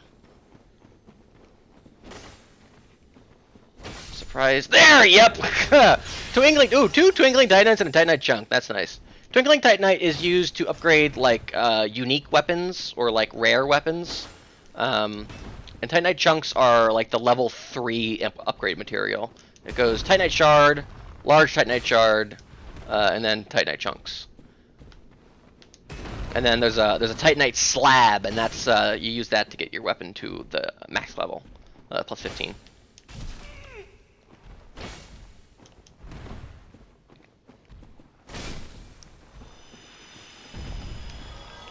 Now, normally at the top of this area,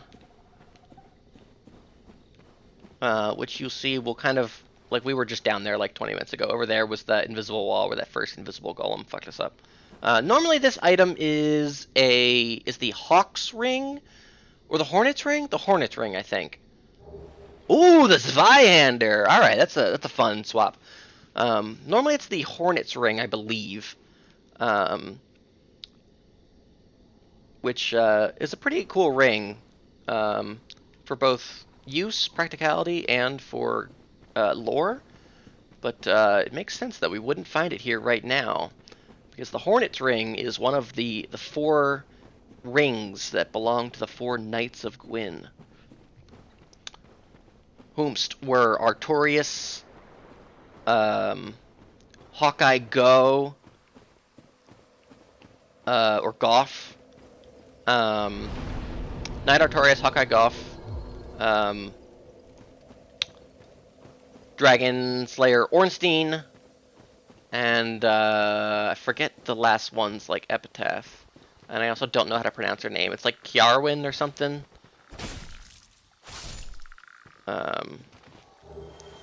Very cool figures in the lore of Dark Souls.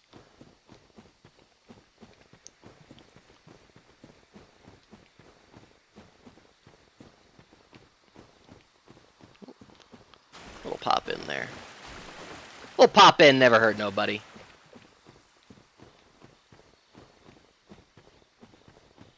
Normally the stone golems that we had been fighting earlier, yeah, I heard you.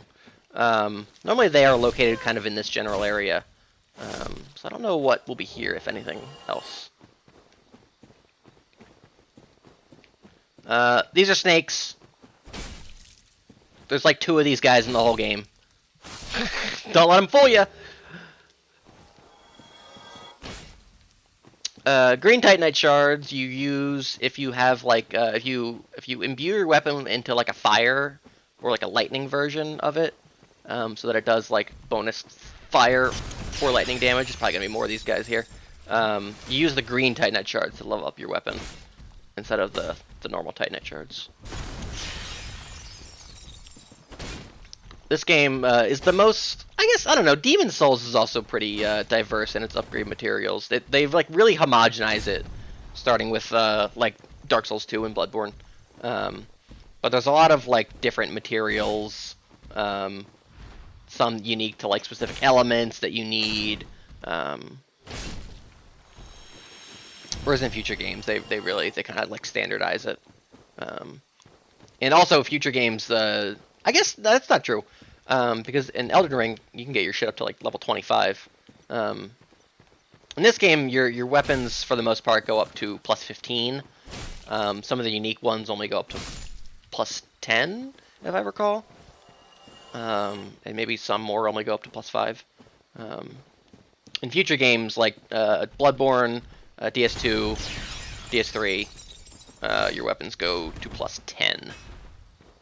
Or plus 5 if they're like a unique boss weapon or something.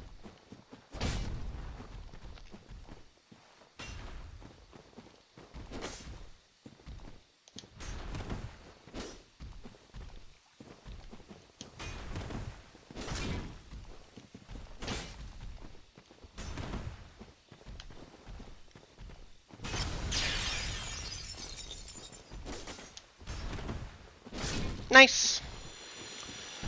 I actually don't know if I'm going to fight the boss of at this area quite yet, or right now. I don't know if I'm ready to. Normally in the base game, if you're human, there's a summon sign down there for the witch Zuli. Very easy to miss summon. If you don't know she's there, you know, it's very hidden. But that character, in-game character, Zuli the Witch, think her name is Zuli in game, right? Or is it Beatrice? It's gotta be Zuli. Because there's a Dark Souls, there's a Souls content creator named Zuli the Witch, who like always wears the kind of like mage outfit that the character uses in game. And I think her name, she's named after the character. Tamal? Source? I guess I could go human and find out. Come back if she's still even here. It might be Witch Beatrice. I don't remember. It's Witch something, but there's a Dark Souls content creator that kind of takes that and uses it for their own shtick.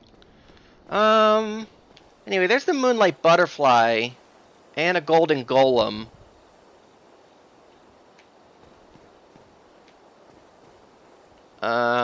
Which, you know, that's different for sure.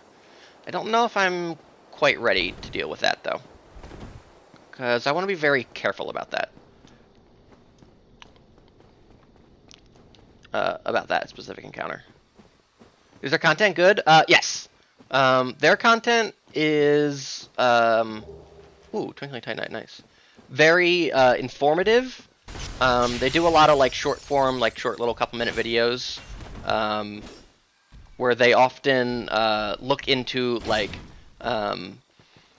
things or like they like in the code and like in the game files and point out like kind of behind the scenes like dev things like this is the way this works,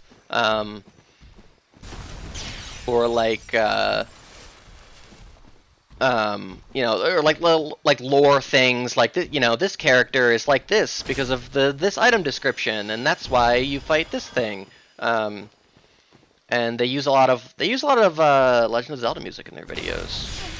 A lot of Twilight Princess and Skyward Sword specifically. But I like watching their content. It's mostly, you know, like pretty short form. Like they you know, since YouTube Shorts became a thing, that, you know, they've made a lot of like YouTube Shorts, but their videos are usually only like, you know, maybe less than 3 minutes, and they're usually just, you know, very dynamically shot, and it's just text and like music.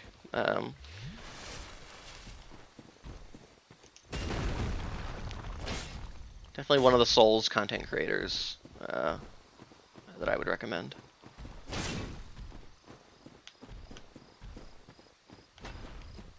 As opposed to like VaatiVidya, if you know, like VaatiVidya, if you listen to a VaatiVidya video, VaatiVidya, I'll say it a couple of more times, VaatiVidya, if you listen to one of his videos, which are like the classic, like, if you've ever heard people like, yeah, I need a British guy to explain to me the lore of the game, they're talking about Vaati.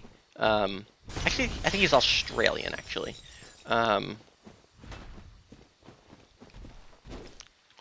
He credits Zuli the Witch a lot in his videos.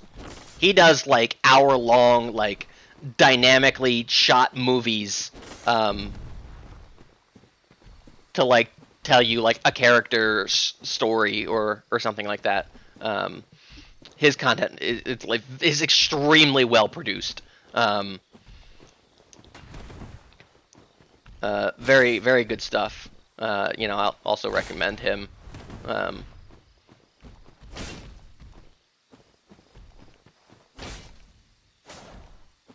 An extraordinary amount of like time and effort goes into the videos he makes. But he's probably like one of the biggest names in like the Souls content community.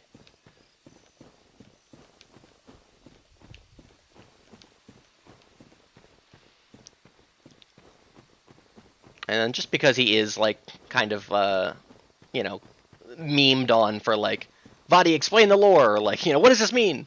Kind of stuff. See if I can get back to this frog without, or this bonfire without the frog killing me, or is he already dead? He's already dead because I already killed him.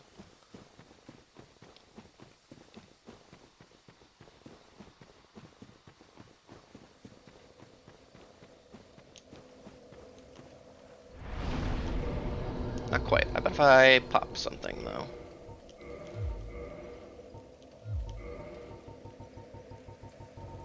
Oops.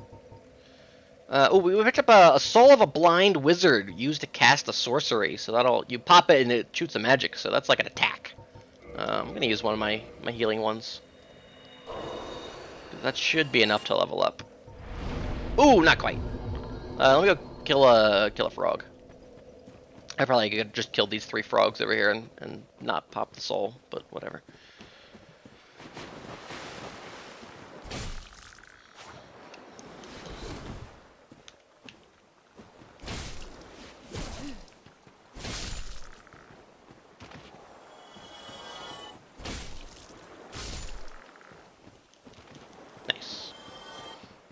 Zuli the Witch also uses a lot of music from the Kingsfield games, which, if I recall correctly, were like the FromSoft games before Dark Souls.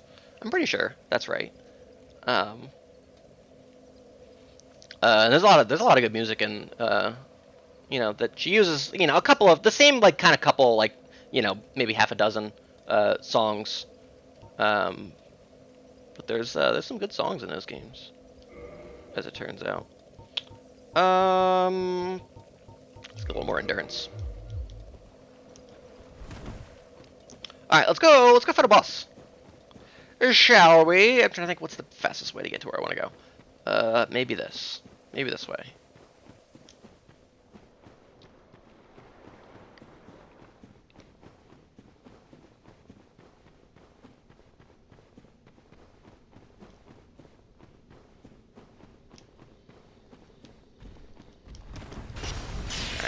I can mostly ignore him. I think I can just make this jump pretty easily. Nice. And we're back to where I want to be.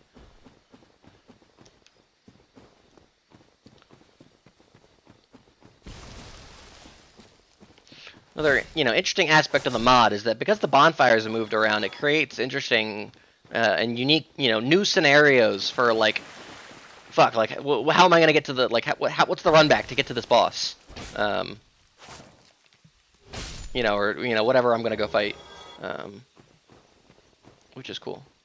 There were also, I was talking about people hating on the mod. There were a lot of people who were like, "Man, the run back is so long and challenging." You used to just spawn right next to the boss and you would go fight it. And I'm like, these fucking played Elden Ring first motherfuckers, need to step back, because FromSoft has softened so hard on the boss run back to the point where they literally established all right, you can just checkpoint right in front of the boss and spawn right there in Elden Ring. There are still some bosses where there is a bit of a run back, but so many fights there is either the bonfire, the site of grace is literally right there, or there's a kind of pseudo checkpoint system, and I think people are soft on it now. Anyway, traverse the white light. This isn't usually here.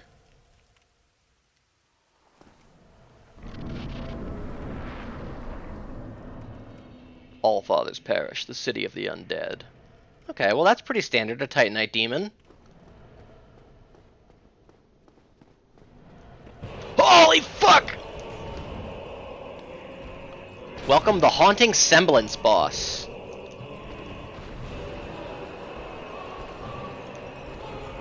Ah, fuck. These guys are assholes.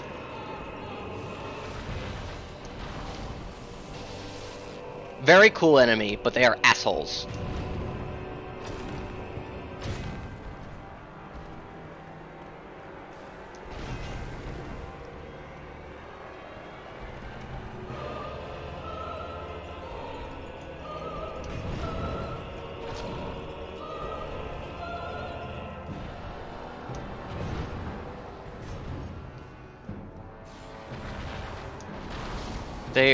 Their hitbox is a lot bigger than you think it is on a lot of their attacks.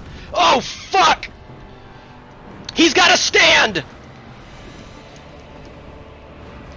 And I can't lock onto it! The profane image.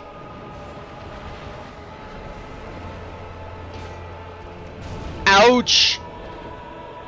Yeah, so this is entirely new. This is not an enemy. This is not typical of this enemy. This is an entirely unique take on this enemy turned boss that it spawns a ghostly copy of itself that shoots dark magic.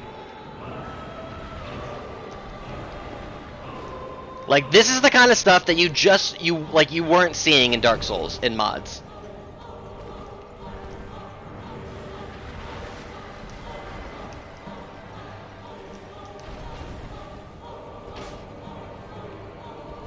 Fuck.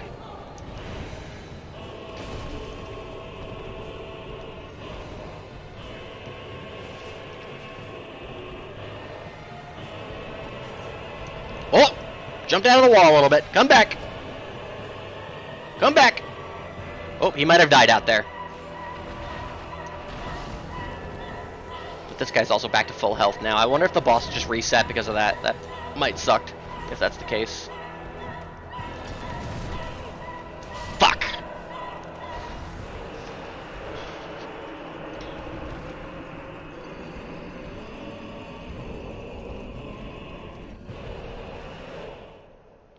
The you know, the concept of the, you know, the FromSoft Souls game boss run back from checkpoint to boss fight, it's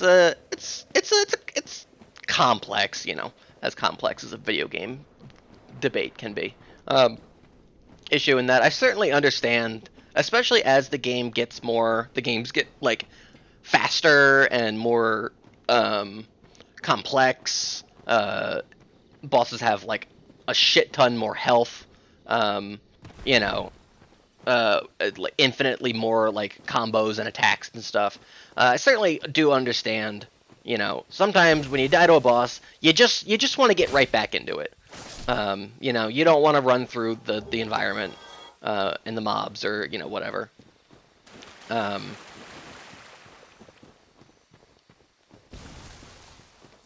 But you know, like, Dark Souls 1 was designed with the boss run back in mind. You know, it's designed such that, yeah, you're going to have to go through these areas if you want to fight the boss. You know, it's part of the challenge. It is essentially part of the boss fight, is getting from the bonfire to the boss. In my opinion, I think, like, that's how I look at it.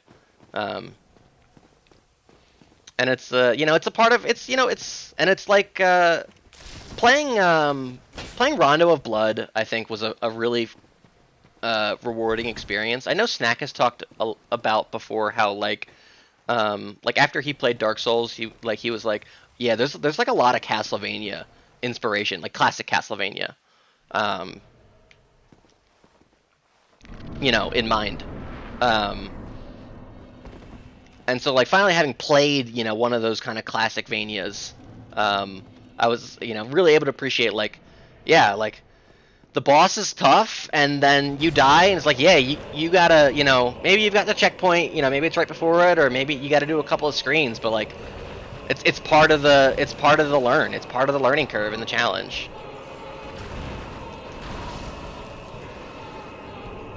You know, to slowly master, you know, everything about whatever you're stuck on. And there are times when you want challenge like that, and there are times when you don't. Like a boss like Melania, you know, like that's the notorious Elden Ring boss. Like, she doesn't need a boss run back. But there are a ton of fights like in the overworld where they just they give you a Stake of Marika checkpoint where you can respawn right outside, literally right outside the fog gate instead of at the checkpoint marker. And I think that takes away a little bit sometimes, in my opinion. Maybe I'm just old school boomer. Like, that attack, fuck that attack. That attack sucks ass. That hitbox did not get me.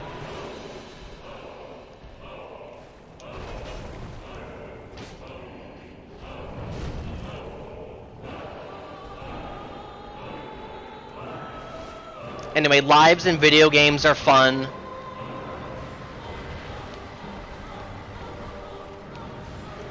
It's part of the challenge to only have so many attempts before you need to start all over again, maybe. if you want to turn them off, you know, that's a good accessibility compromise. You know, adding that option.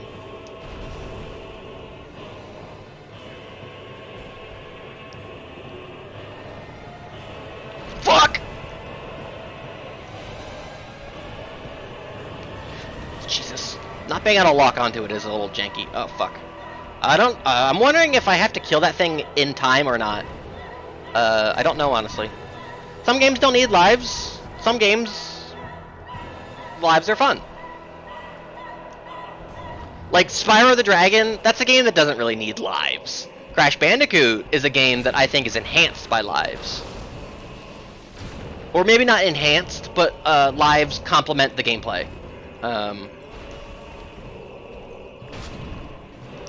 Where, you know, okay, you know, yeah, you've got lives and you can respawn at checkpoints and levels, but, oh, if you know, don't run out of lives, because then you're going to have to do the whole level again. You know, you're going to go back to the start. And that feels, you know, like you know, that is a punishment for failing. It helps prevent you from just kind of, like, cheesing through. But, like, Spyro the Dragon, like, I don't know if that game really needs lives. Something like Mario 64, that game doesn't need lives. I would argue, you know? Because when you die in the level, you know, you just get spit right back out, right? Like, what's the difference? I guess if you game over, maybe you haven't saved in a while, like... Yeah, it's a case-by-case basis for sure.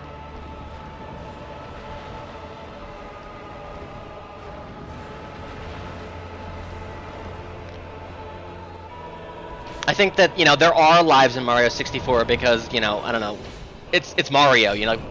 First of all, it's the first 3D Mario. Hey, alright, Soul of a Lost Demon, victory achieved.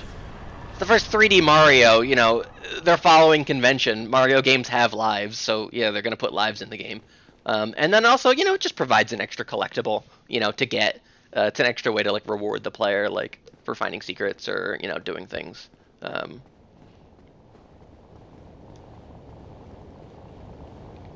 Hey, that was a fun fight. Cool boss. Cool boss for us. And he dropped his boss soul. Soul of a Lost Demon. Used to boost resistances. Soul of an infernal being, fettered in living titanite. Only the blacksmith deity herself could create such a powerful soul infusion. The faceless statue resembles no known fiend of Izalith. Is this truly an image of chaos? Or some other ungodly creature from Sen's dreams? Use this lost demon soul to gain the immunities of stone for an extended period.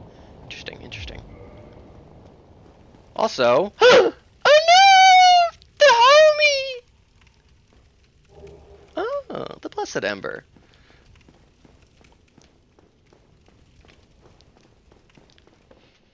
I think Crash Bandicoot 4 is like is an interesting example of a recent game where, you know, that game both has a mode you can play with lives, or you can turn them off, which is like that's a good accessibility, you know, feature. You know, opt in if you want. But I think it kind of becomes moot because in Crash 4 the levels are like so long and there are so many fucking boxes in every single level, and so much Wumpa Fruit that lives are a non-issue. Like, if you're just playing the game, you collect so many lives that you may as well not even have them. Like, I remember maxing out on lives, you know, very easily. Like, still dying, but, like, just because, you know, I was like, well, what am I going to not collect all the boxes? So, you know, you just, like, end up with a lot of lives. So, I don't know. It kind of falls flat where it's like, I don't know. When every level has, like, 100 boxes minimum, what's the point, kind of? Anyway, Andre the blacksmith is usually down there, but, what happened? But, also, the gates of Sen's fortress appear to be open. That's not normal.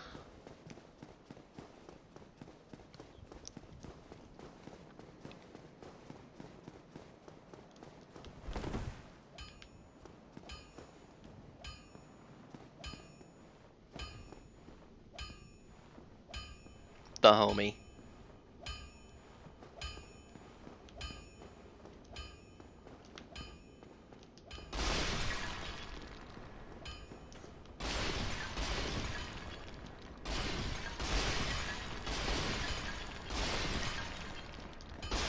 I think this is still booby trapped. Yeah, it sure is. Well, you must be a new arrival. One of the few characters in this game to have lip sync, by the way. If you require smithing, then speak to me. His mouth actually does move, whereas all the other ones don't. Most weapons and armor. Typically, I think he does anyway. But every hunk of metal has its breaking point. If you notice durability running low, Maybe not. I thought he did. To repair. Maybe because he's been moved, it got fucked with. Yourself, or do it on your own with a grindstone. The nice thing about weapons, they never betray you. Or maybe I'm thinking of another. Maybe I'm thinking of something else. I do love a good death count in a game. That's something Pixel. I guess the Messenger has that kind of. Sometimes when you die, the little guy will go like, "You've died this many times," which is kind of fun, but it's not like consistent. There are two types of weapon forging. Anyway, this is Andre Vastora. He fucks. He kicks ass. If you piss him off, he literally gets up and starts like boxing you. A simple task for any black. I think he can do roundhouse kicks, or like no, he does flying drop kicks. That's what he does. Ascensions of finer art. It alters a weapon's properties. Ascension is the territory of we blacksmiths. A smith box. I think I'm thinking of another blacksmith in another Dark Souls where that's the only character with lip syncing. Loses its charm, But I swore it was Andre here. as you've noticed.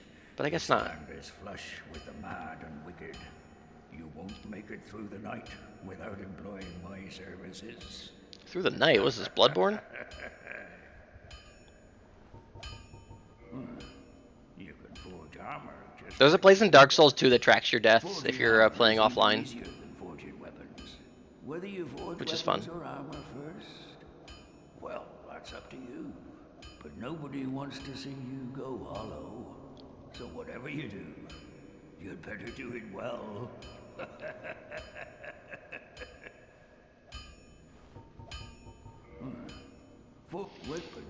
So this is I can't remember if you could reforge armor in Demon Souls, but you can in this game, and I think in Dark Souls 2. But it's been so long since I've played Dark Souls 2. But at least in this game, in addition to upgrading your weapons, you can also upgrade your armor. Which, like, if you talk to, like, most people, they're like, why the fuck would I do that? You know, I'm just going to upgrade my weapon and then, you know, dodge everything. But I don't know, I think it's kind of fun. I think Dark Souls 3 and Elden Ring are lesser for not letting me be able to upgrade my armor.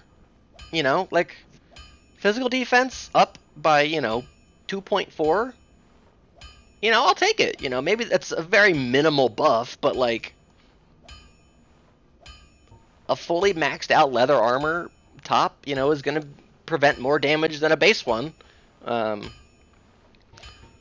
don't know, I think it's interesting to let you be able to upgrade your armor. As well as your weapons. Maybe armor sets are designed in the later games, you know, with the notion that you're not going to upgrade them, so maybe they just have higher stats in comparison. You know, I don't know. But, like, I think it's fun.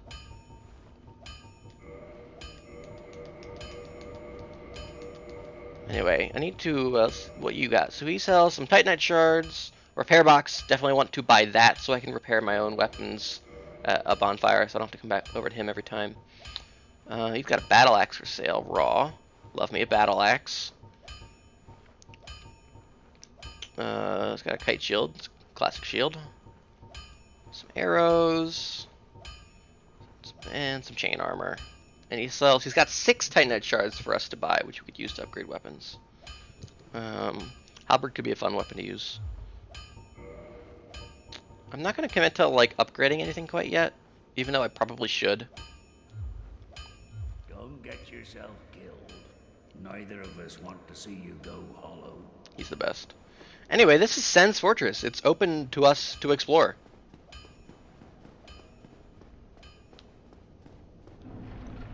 Sen's Forge, as they call it now. Interesting enough, so in base game Dark Souls, this area is called Sen's Fortress. S-E-N apostrophe S. It's someone named Sen. It's their fortress. But there is nothing, or there is very little, if not nothing, in any item description or lore that references somebody named Sen. So this mod kind of, to add some extra flavor, kind of, if we look again at the soul of that boss we just killed, makes reference to somebody named Sen. And I think the lore expansion in this mod kind of implies that Sen is the blacksmith deity herself. So I think that's a fun, kind of expansion on the lore, that there's a blacksmith deity, and she's responsible for various things, and that's her forge. That's where she crafted things or whatever, was built in her honor or something. So I think that's fun. A fun way to add some extra character to something that just didn't have any in the original. I think we're gonna call it a stream here. We got to. This is a pretty iconic bonfire, the parish. We've got Andre over there now. We're positive boss. We killed 3 bosses actually. 2 technically, because we didn't actually kill that first one. We let another boss kill him. But yeah, we are so goddamn positive boss. Yeah, and that's it.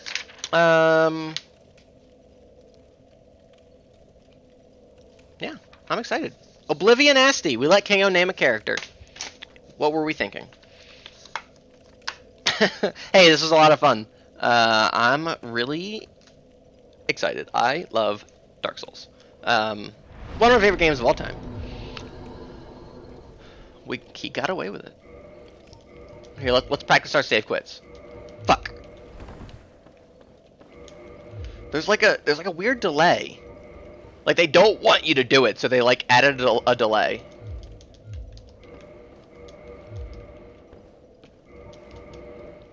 That was pretty good. I could probably save myself with an input like that. I think you could technically do it in some of the other Dark Souls, but I think it's much more difficult. I don't know. I always try, and it is because it is so ingrained in my mind to do it in this game. I always try it in other games too. Oh boy! Hey, I want to thank Comb for the big raid at the start of the stream, and I want to thank all of the viewers for being here as well. There she is, Oblivion Nasty, level 20, at the All Fathers Parish. Hey guys, I said hey guys. Did you think I said gay guys? Hey guys, I'll be back next Tuesday with more Earthbound. We've only got 2 Your Sanctuary locations left to go. We're gonna head back and fully explore the deep darkness, swampy area, which will presumably take us to the 7th location. And then I don't know where the fuck we're gonna go from there. I wonder. We went to summers and winters. We haven't been to a spring or an autumn. Interesting to think about, perhaps. I don't know if those are in the game or not. I don't know. Don't tell me. But I'll be back playing more Earthbound on Tuesday, and then I'll be back next Wednesday with more of this. I'm really excited. Hey, look, there's the credits for the mod. Dark Souls, Daughters of Ash, version 1.6.1 by Grimrock. Thank you, Grim. Yeah, that's it. Thanks, guys, so much for coming. I hope everybody had fun. I certainly had a blast. Maybe you learned something. about Dark Souls. Maybe you didn't. That's okay. Maybe you just learned about extra lives in video games. That's all I got. Big love, everybody. Bye-bye. Mwah.